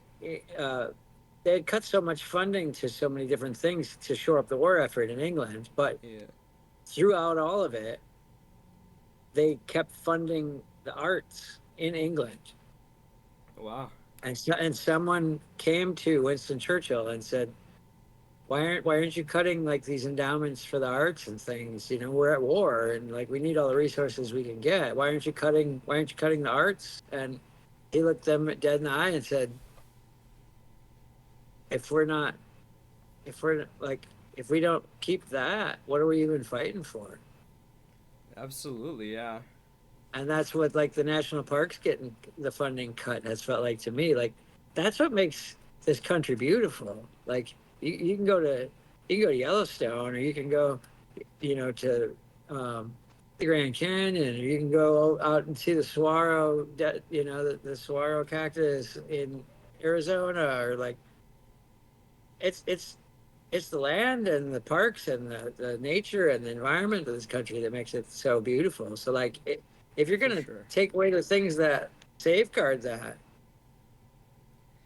what are we even fighting for? Yeah, and they just approved this data center. I think it's down in Peoria, Illinois. This data center that's larger than Central Park. Wow, It's absurd. that's obscene. Holy mackerel. Yeah, it's like, man. The one in Port Washington makes me sick. Yeah, Beaver Dam too. Now that one's close Yeah, to home yeah. for me, honestly. I just found out about that one. There was actually a citizens action group that I was on a Zoom meeting 2 days ago, and we were talking about the one in Beaver Dam. I really didn't know a whole lot about it, and I know a bunch more now. It was like they're dynamiting every day. I think they said like, Man, I hope it doesn't mess with the marsh. The marsh is an amazing place there. I don't know. I don't know if you know, but yeah, the Horicon Marsh over there. Um, I do, and I remember going. My see my mom grew up in Waupun, oh wow, and okay. yeah, and my grandfather lived in Waupun for forever. So my aunt and my cousins lived with him. So we would come. We were living in Elkhorn at the time, Hmm. and then we moved to Fond du Lac when I started seventh grade. But we would come up and visit, and we Yeah. would take a drive out to Horicon Marsh, and we would go to the what the heck was the name of the apple orchard that was out there? Tom Dooley's. Trying to remember the Waldvogels? name of it. Trying to remember the name of the apple orchard that was out there, but No, not Waldvogels. That's um, I don't know. that was Tom Dooley's. But I won't say the we would, exact town, but I'm also from really close to a pond. That yeah, yeah. that surprised me when you said that. Well, I was born in Beaver Dam. Oh, nice. Yeah, yeah, I'm from Yeah, that area. I'm I'm a I Wisconsin suppose kid. I could Here. say it. I mean, I don't live there anymore. I'm from right next to the marsh. Yeah. Yeah, yeah. It's a great area, and like, Oh yeah. yeah, when if you can make it to Horicon Marsh when it's like goose migrations, like Oh yeah. that's insane. Like just Oh my gosh, I was what was it? I was outside the Pig in Mayville, which is a city right next to the marsh. yep, I never made I was it. Yep. out there, and there was like 3,000 birds flying over because it was the fall. Oh my God. Yeah. It's it's absolutely crazy. I know that we went out there. It was probably like September, and went out there. And there's like that. There's when you drive into the marsh. There's like a stop area where you can park your car. You can get out. On 51, yeah. Yeah, yeah, yeah. And Yeah, and I we love did. that area. And it was just like, I mean, there was like, it felt like there was tens of thousands of Canada geese out there, and it was just like, Oh yeah. it blew the mind, but it was like, man, look at this. Like they're all just, yeah, yeah, it's a convention here. Used to yeah.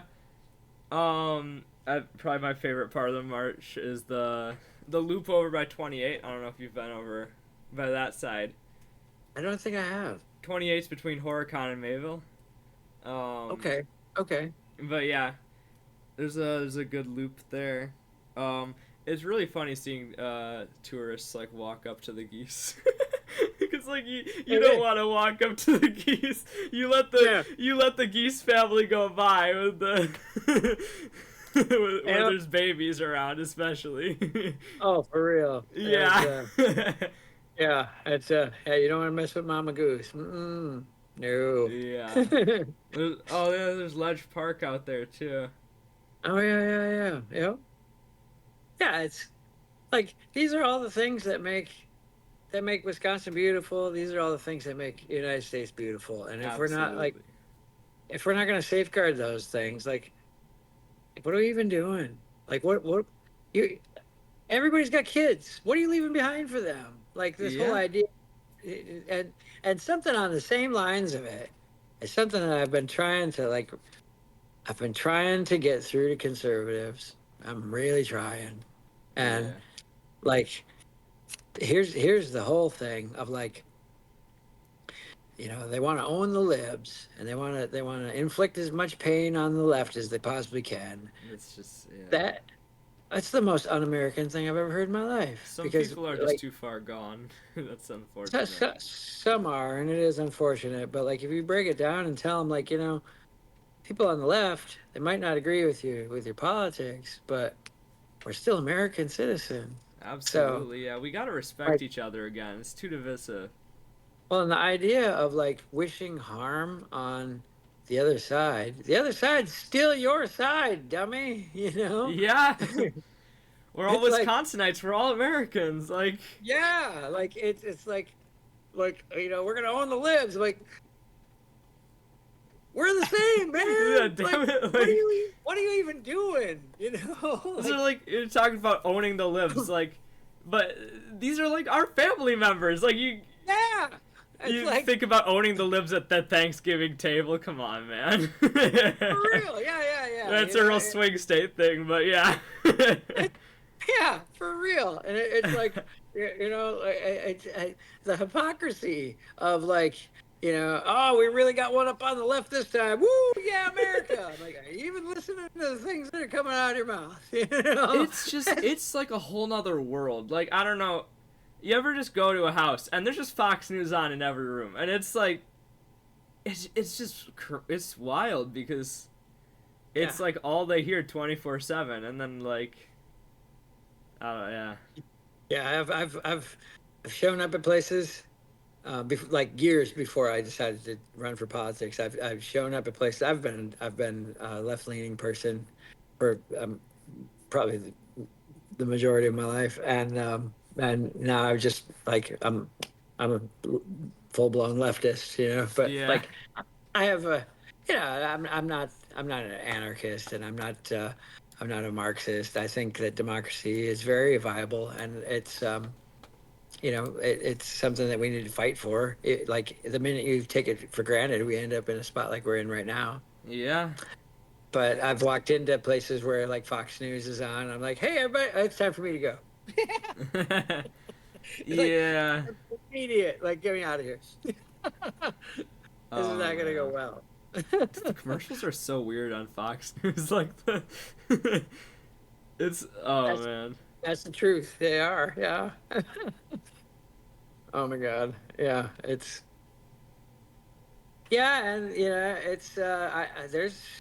I keep finding allies in the strangest of places. Um, I Yeah, am a Second Amendment advocate, me as well. Yeah. and I mean, so like every instance of gun violence over this last year, it's been like immediately blamed on trans people. It's so annoying. Yeah, It like is. It is. And uh, I remember when Charlie Kirk got shot, and like, immediately before they knew yeah, who it was, even like yeah, yeah, yeah. And I was on a phone call, and I got off the phone call, and my phone like immediately rang, and I picked it up, and it was a friend of mine, and they said, "You're gonna need to sit down." And I was like, What's going on?" They're like, "Charlie Kirk just got shot and killed." And I was like, "Are you fucking kidding me?" I found Like, out like the worst way. I saw the gore on Twitter. Oh wow. Dude, the video was, oh man, like I've seen war videos. It was like so crazy. I went and saw the video because I was like, well, I'm running for Congress. I should probably see this, and Dude, it like was like going on Twitter that like whole week. Every you just scroll and it's every single thing is just that video. You couldn't avoid it. It was like horrible. Oh man. it was horrible. Yeah, for real. But like then, I mean, and like you know, I don't. I don't care if you disagree with somebody on the things that they say. Nobody deserves to die for those things. Even someone Absolutely. as bigoted as Charlie Kirk For deserves, sure. like, nobody needs to die for things that they say. So, but a couple hours after he got shot and killed, Trump, I mean, I'm sure you saw it. Trump came out on the news and said, I'm going to direct Pam Bondi to remove gun rights from trans people. Yeah, even the NR I think the NRA like said something about that, which was very They, interesting. they did. And, because like when Trump said that, we all went, "What? This is like our one thing that we have to be able to like take care of ourselves, Yeah, right?" leftists and liberals need to get guns like They do, fast, but before and before it gets taken away cuz it's on the chopping block. it's been on the chopping block. Yeah, I because I decided to run for Congress, and because I'm like um, outspoken trans woman, I've gotten death threats every day since like Oh January of yeah. 25. And Yeah. I'm a strong person, but like after a while, it starts to get harder to let it roll off your shoulder, and I started to feel like I don't have anything to protect myself. So I had gotten a hold of a friend of mine, and I took a concealed carry class, and I had felt better. But then when because like now I have something that I can like protect myself. If like I hate violence, but if it shows up at my door, hopefully I can scare it away, right? Yeah. And when Charlie got shot, and then Trump was like, "Yeah, we're going to take away trans people's guns." We were all like, "What the fuck, man?" And then the next morning, the NRA came out with a statement and said, "No, you're not." And we were like, I was "Huh?" shocked. I got to be Yeah, real. Like the NRA same, usually doesn't like oh man, that was same. I was like, "Huh? you know What?" what? Good job, guys. Yeah, I know. Like, threw me for a loop. Holy shit! Didn't see that one coming. Yeah, me neither. Like But then I sat and thought about it, and I was like, "Wait, just a minute here. Wait, because they did something else besides sticking up for us. mm, They opened a window because at that moment, right then and there, they said that we are the same as everyone that's under their tent already." yeah. And I was like, "Okay, NRA, I want to see what you're all about. I want to know the things that you tell your members. I want to get the newsletters. I want to get the emails, and I want to Yeah. hear all this stuff." So I went and got a membership, and that's it's I usually have an NRA pin on my shirt, but you want to see some liberals crash out. I'll show you what I have living in my wallet, right next to each other. I still don't really trust the NRA fully. I don't know. I have I have this in my wallet, Ah, which makes sense, right? ACLU, yeah. right? And it lives right next to this. Nice, yeah. Well, and so I started to dig into them, and they have their own channel on YouTube where they actually point the spotlight at the bigotry that they did in the 80s and 90s. Wow. I was like, oh, wow, look at you guys. You're actually putting spotlight on the crap that you did, calling yourselves out. Okay. Okay. I can listen to Okay. y'all. I want to see what you're all about, right? And Yeah. you like a lot of that happened when Wayne Lapierre was the was the head of it, and he's not anymore. He got the boot because he was embezzling funds off of him. Ah, of course, So, yeah. of course, yeah. Yeah. That's right wing, yeah, right. Yeah. Um, That's but just politics. it is, and they actually installed a retired Republican congressman to be the front of it after they ousted Wayne Lapierre. And I watched a video interview that he gave, and he was like, the NRA has done some major bad things over the years, and we're all about changing our ways. We're trying to rewrite the whole way the NRA works, and I said we're trying to be inclusive with people now. We're trying to not be partisan. We stand for gun rights, and that's where it should begin and end. And it was like, okay, Maybe they have I can. changed. Wow. I was like, I can listen to y'all, and I get the emails and the newsletters, and I get a free magazine once a month about like new gun products and things, and I've started to have I've been having shooting range town halls Ah, nice. around the district. I've been going to shooting ranges and making events out of it, writing, like asking people to come and participate and like talk about politics and let's shoot some guns and like Yeah. it's a thing of like there's been that whole storyline of like, well, you can't vote for a Democrat because they want to take your guns away. Like, really? I'm standing here shooting targets with you. I'm not taking your guns away. Yeah, that's a good way to change conservatives' minds. I mean, And it's like I genuinely have fun doing it. I'm like, it's not some like yeah. it's a competition thing, but I'm actually only competing with myself because like I'm trying to get a better grouping this time around or whatever. It's like and I can understand like because of all the threats I got when I got that handgun, it was like I immediately felt better. Yeah. And so I can understand like why people would really fuck, feel alarmed when the government starts to posture taking that away. Yeah.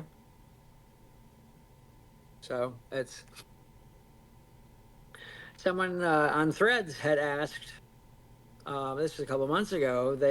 I saw this thread on there, and they said, "Okay, so is anybody doing anything on the left behind the scenes to fight back against all this crap, or and I'm just not seeing it, or is nobody actually fighting back and Yeah. like building something to fight back?" And someone was like, "Yeah, nobody's doing nothing behind the scenes."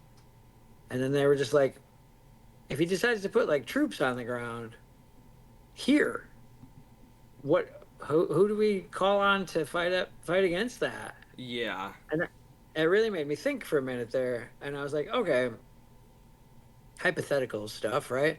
How Yeah. many ground troops? How many ground troops does the United States Army have, and how many ground troops does the United States Marines have? So, like, you're not talking like you'd be talking Yeah. like foot soldiers, right? You're not talking about like Air Force. You're not talking about. Like hundreds of thousands. Yeah, it was like so it's the Marines, the National Guard, and the Army, and it was like 1.7 million ish, which is a Yeah. lot. It's a lot, but then I started thinking about like, okay, so they're organized where like they give an order and they send troops to places, and I was like, Yeah. what other groups are organized, have good ways to communicate with all their members, and are into guns? Oh, wait a minute. And Yeah. then I was like, how many members are in the NRA? Oh, the NRA has 5.7 million members. Oh, look at that. Yeah. Okay. And I was like, we're going to continue to find allies in places that we never thought we would Yeah. come to find them. And I guess it's been some sort of like, been some sort of relief in my heart for myself, I guess, knowing of like, there's a group that very much could send out a newsletter and be like, "Hey, guess what? We're going, we're we're going to Washington to take the country back." Whatever whatever it would be. It's just there's another group besides the one in direct control of this authoritarian president that could definitely stand to fight for liberty. So Yeah.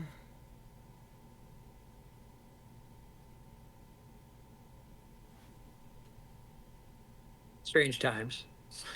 Very, very strange times. You never would have thought about this before Trump. Yeah, same. It's just like, where are we? What are we doing? Like why is it getting so hot and I'm riding in a handbasket? Yeah. You know, It really is unbelievable just thinking about how fast the news cycle goes and everything now, and like, for man. real.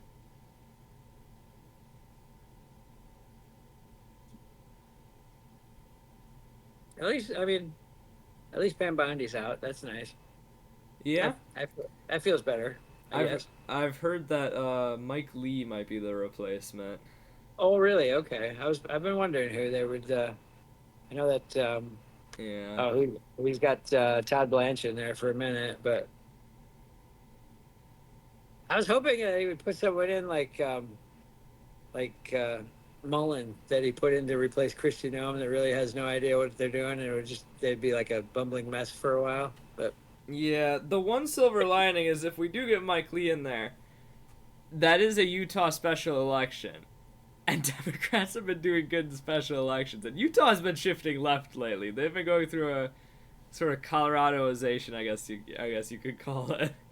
that's good. Yeah, I mean, especially out there where you have like upside down Idaho, Yeah, oh man. gross. It's like Idaho and Kansas racing each other to the top of shit mountain as far as human rights go. It's just like what are you guys doing? It's like some kind of like one-upsmanship of who can be the worst state for human rights. Like, come on, you know. Like, Yeah, there was just a new thing a few hours ago. Idaho bill mandating schools and medical providers to out transgender students to parents heads to governor's desk. So, true. Well, I guess it's really true then. You are what you eat because their heads have no more brains in them. It's all just potatoes. okay, that's a pretty good one. I wasn't sure where that was going. Uh-huh. There's no brains left in their head. It's just potatoes. Yeah. Oh man. Uh-huh. And the true Mr. Potato Heads. There they are. Yeah. God.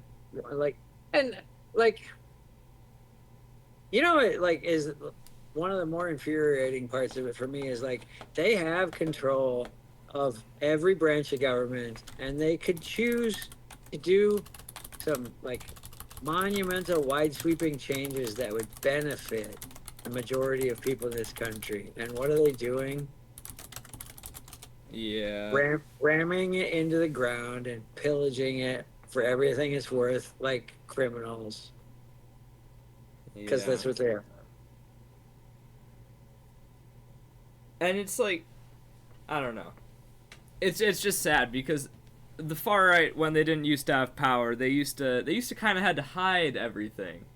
Like, and now they just say it openly. Like, now they just say Yeah. everything openly. Like, mass deportations now at the RNC. That's crazy. I could not imagine the RNC, like, in 2012 saying anything remotely like that. I mean, Reagan was for amnesty. Like,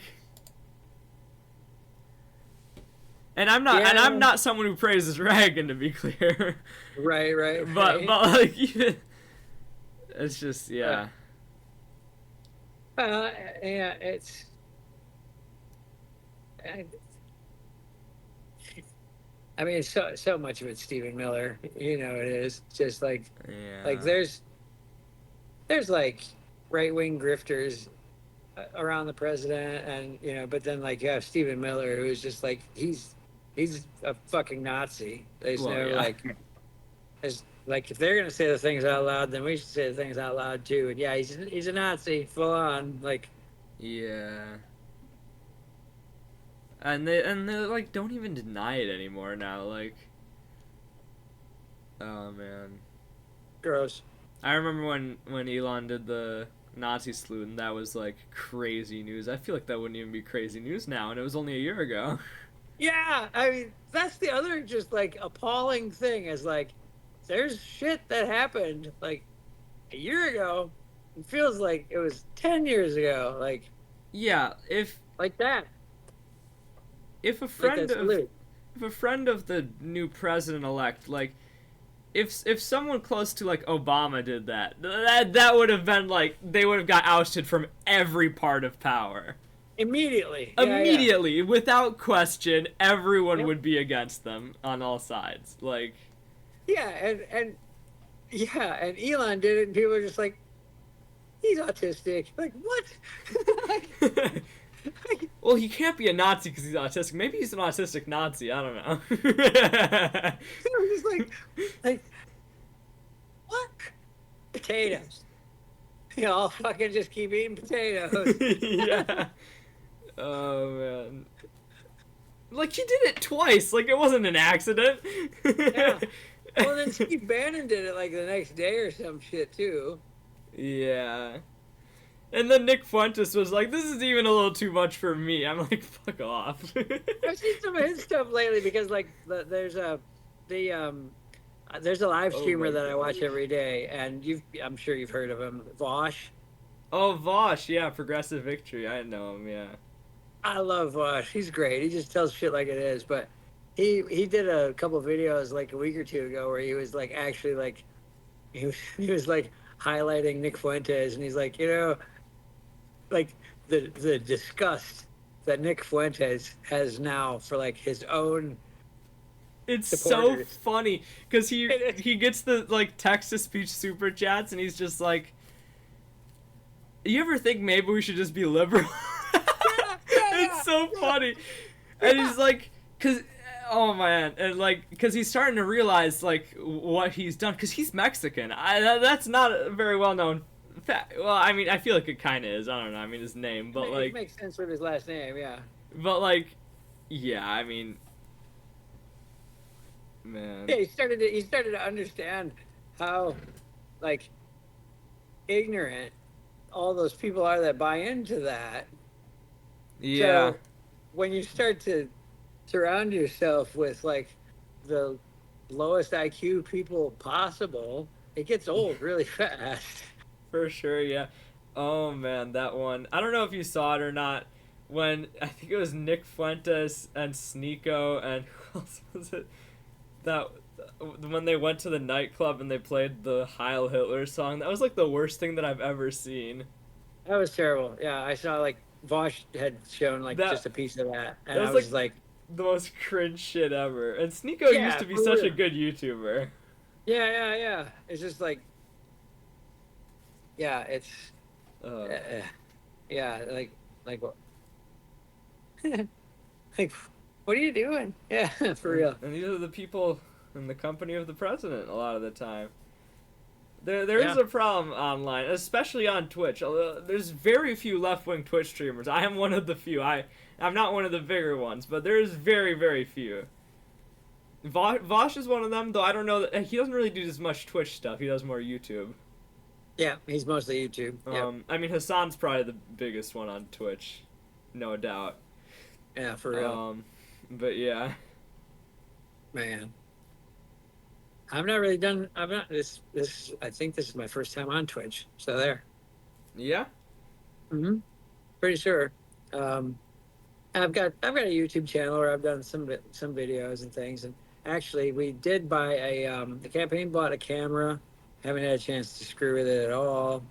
And one of my campaign people gave me a microphone because we were like, could maybe think about doing a campaign podcast.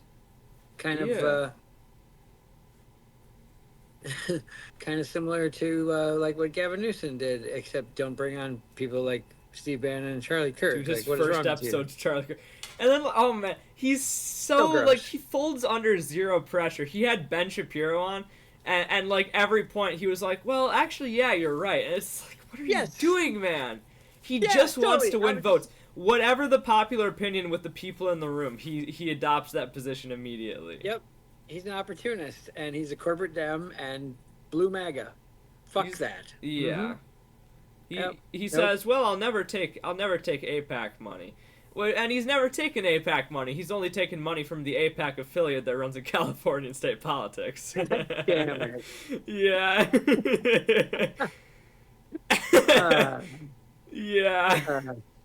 oh my god! Oh, yeah. I never took 6 eggs. I only took half a dozen. Yeah, exactly. Fuck off, man. Yeah, like and like he throws trans people under the bus again and again, and he throws like I've seen the photos of him tearing down like tent communities of homeless people with his own hands. Like Yeah. these are people that are really struggling, It's and despicable, yeah. like people that he represents. It's like Xi Jinping like visited San Francisco and like, whoa, all the homeless people are gone. Where'd they go? They all got bussed into the middle of nowhere. Like, Right?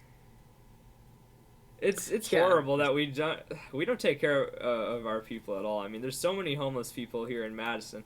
The official numbers say 950, but it's way higher than that. Like, I feel it's higher. I feel it's higher than it's that. it's a Yeah. huge problem. I mean, you go to we have these rapid stations now on our buses. You go to any of them, and there's like 10 homeless people at all of them. Like, and there's like 100 of them. And it's like it's a huge problem now.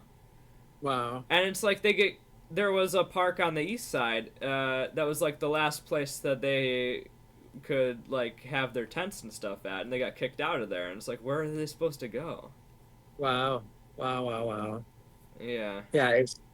I was talking with really briefly. I was talking with a friend who's trans, and she lives in. I think she lives in Seattle, Portland, right around that area. But she was homeless for a while, and she really opened my eyes to just how bad it is and Yeah. how like everything you're saying. Like, yeah, we absolutely don't take care of our citizens at that level whatsoever. It's just so sad to see because it's just everywhere around here. I mean, I walk outside and I can go 2 buildings down and there's probably 3 homeless vans out there, and they're gonna get ticketed and arrested tomorrow because they're not allowed to go anywhere now. They're not allowed to exist within the law.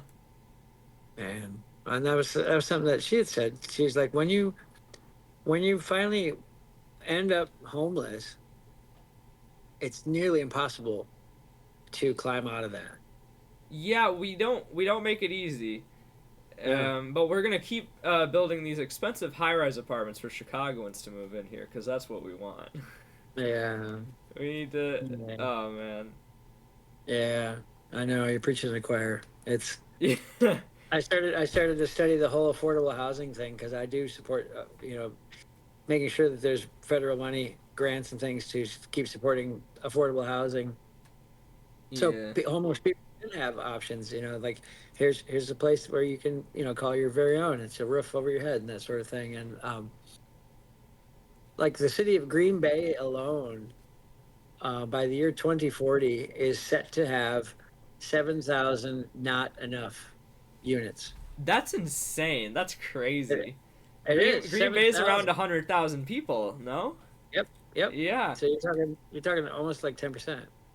That's crazy. I remember on the north side of Madison, which is one of the lesser great parts of Madison to live in, there was like a building with like 400 units that like opened a few years ago, and that was like the best cheap building that like has opened that I can remember in the city in the last few years. Immediately, like within like a day, there were no more open listings. Like it was crazy. Full, yeah, just like snap your fingers and it's Yeah. packed. Yep, yep. Because yeah, there's that much of a shortcoming with It's with the like whole thing. it's like And you want to move, and it's like yeah, I mean you're constant. You gotta look constantly. And it's like there's nowhere to move. yeah, for real. And yeah, the cost of living keeps going up because the tariffs keep increasing things, and just like wars increasing things, and like I mean the price of gasoline right now is ridiculous. Oh yeah, it's crazy, and that was like the one redeeming factor that Trump had. His gas prices were pretty good, and then he had to ruin that. Oh yeah, yep, wouldn't trash that. Yep, Like yep, yep. the one good thing that this last year, the gas prices were pretty low, and then he had to. Pretty low. Yep, had to go and stab that one too. Yep, for real. Well, yeah, I And mean then, he wasn't fucking over the people enough. right, and then we still have 2009 $7.25 an hour. Ridiculous. I mean, It, yeah, gross. Just like, yeah. but And it let's is keep dumb arguing because that.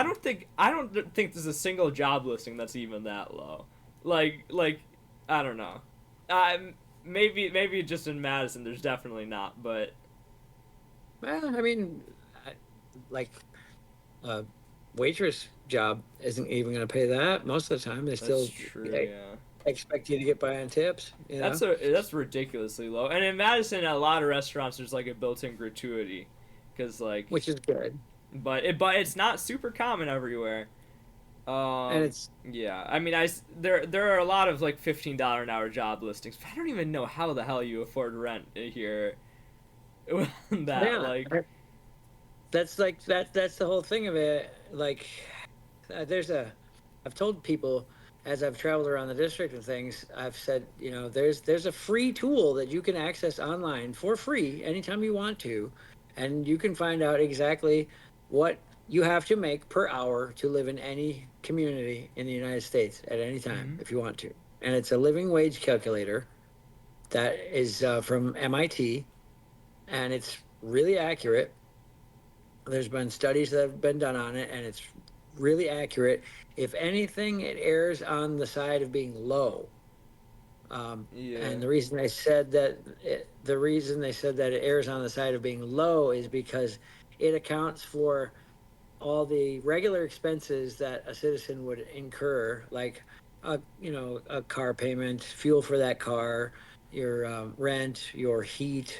Yeah. Um, but it does not take into account getting sick and having to go to the doctor.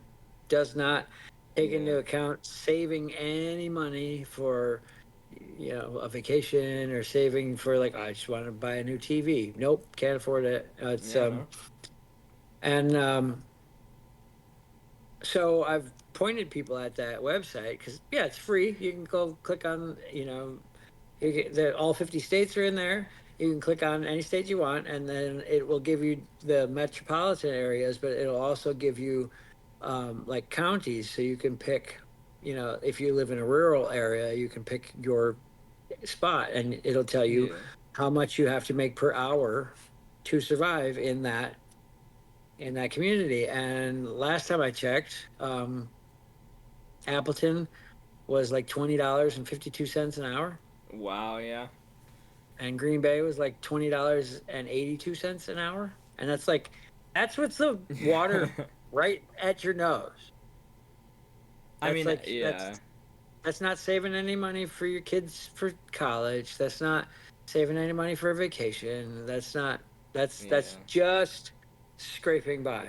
I don't think there's a single non-rich person here that like lives alone anymore. Like everyone has at least one roommate. Like it used to be like, Yeah. well, all the UW houses do because they're, but then like eventually, yeah, you can afford to live. No, you just can't. Yeah, that's for real. You just can't. It's the places that are available to rent. The cost of them is through the roof, And then of and course rent gets raised like $200 a year here. oh yeah, that's bonkers in It's itself. Just insane, dude. And like everywhere in Madison in the last like 10 years has been bought up by like three companies. So you know, uh, and all the yeah. new buildings look the exact same and cost the exact same a lot. And It's like they converted. There's on East Washington. Uh, they converted. What was it like? It was one of the cheaper hotels into apartments, and it's like oh, the one bedroom a hotel room is like 1,500 a month, and you live next to the highway. oh my God. And there's also rumored to be bed bugs. So and it's full. 50. Oh my God. Oh my God. Oh my God. Oh my God. Wow. Like it's ridiculous, man. Like the studios are like $1,000. It's like Wow, man. Huh. Yeah, it's affordable housing absolutely needs to be something that we need to be spending money on, and the federal government should be doing something with that. And it's they're not getting anything done. The whole time we're sitting here, the whole time they're sitting there, they're just going on and on about trans women in sports. Yeah. It's they could be voting on new health system stuff. They could be voting on at least providing subsidies for the broken system that works so people don't lose their health care. They Yeah. could be working on raising the minimum wage so that like Americans like could immediately feel a difference. Yeah. It it's and it's something else that I've pushed for with raising the minimum wage that absolutely needs to be put in there is there needs to be the wording put into that law that makes it mandatory that we have to go back and reassess the relation of what the minimum wage is versus what cost of living is and make adjustments based on inflation, cost of living rising. Like we can't be in this place again where it's not been addressed for damn near 10 years, 20, yeah, well, yeah, 10 years. Yeah. Brain's not braining. 20 years. Yeah, damn near 20 years. Yeah, when we get to 2029, it'll be 20 years. Yeah. We can't be left with this kind of position again. It has to be looked at every few years, and if we need to raise minimum wage because the cost of living's gone up, then that provision in there would provide for that. Because if we don't put that in there, why does it ever even get looked at anymore right now at all? It's because Yeah. you have people like Senator Sanders over there like screaming about it for years and years. But Yeah. once he's gone,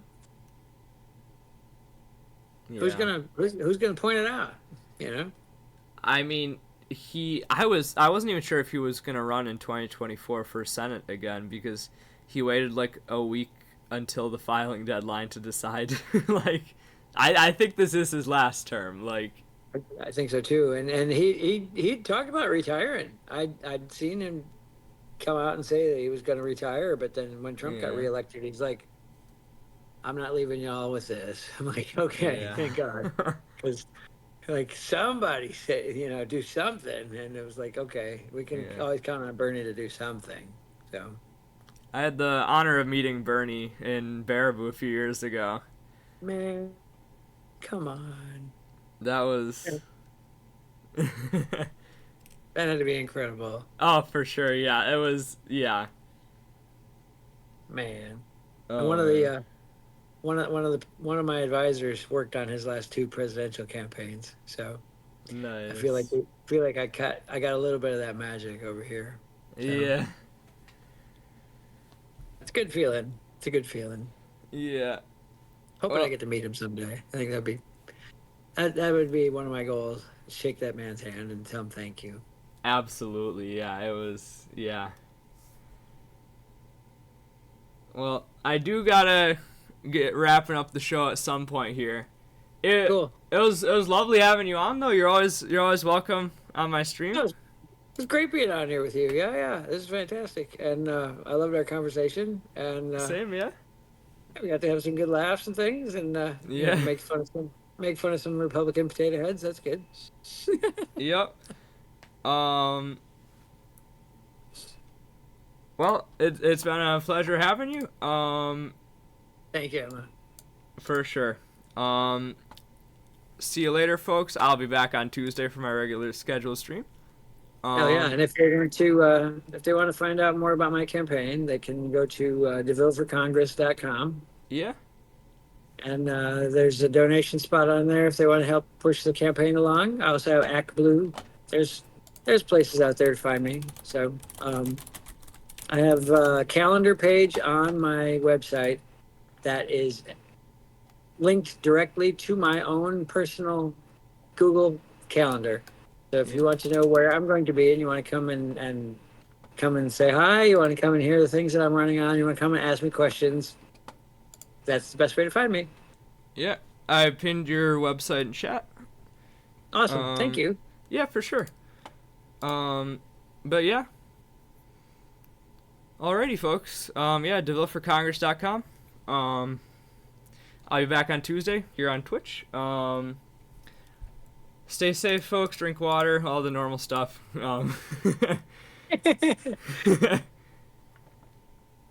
Thanks, Emma. Yeah, thank you. Have a good one. You too. All right. Bye bye. Bye bye.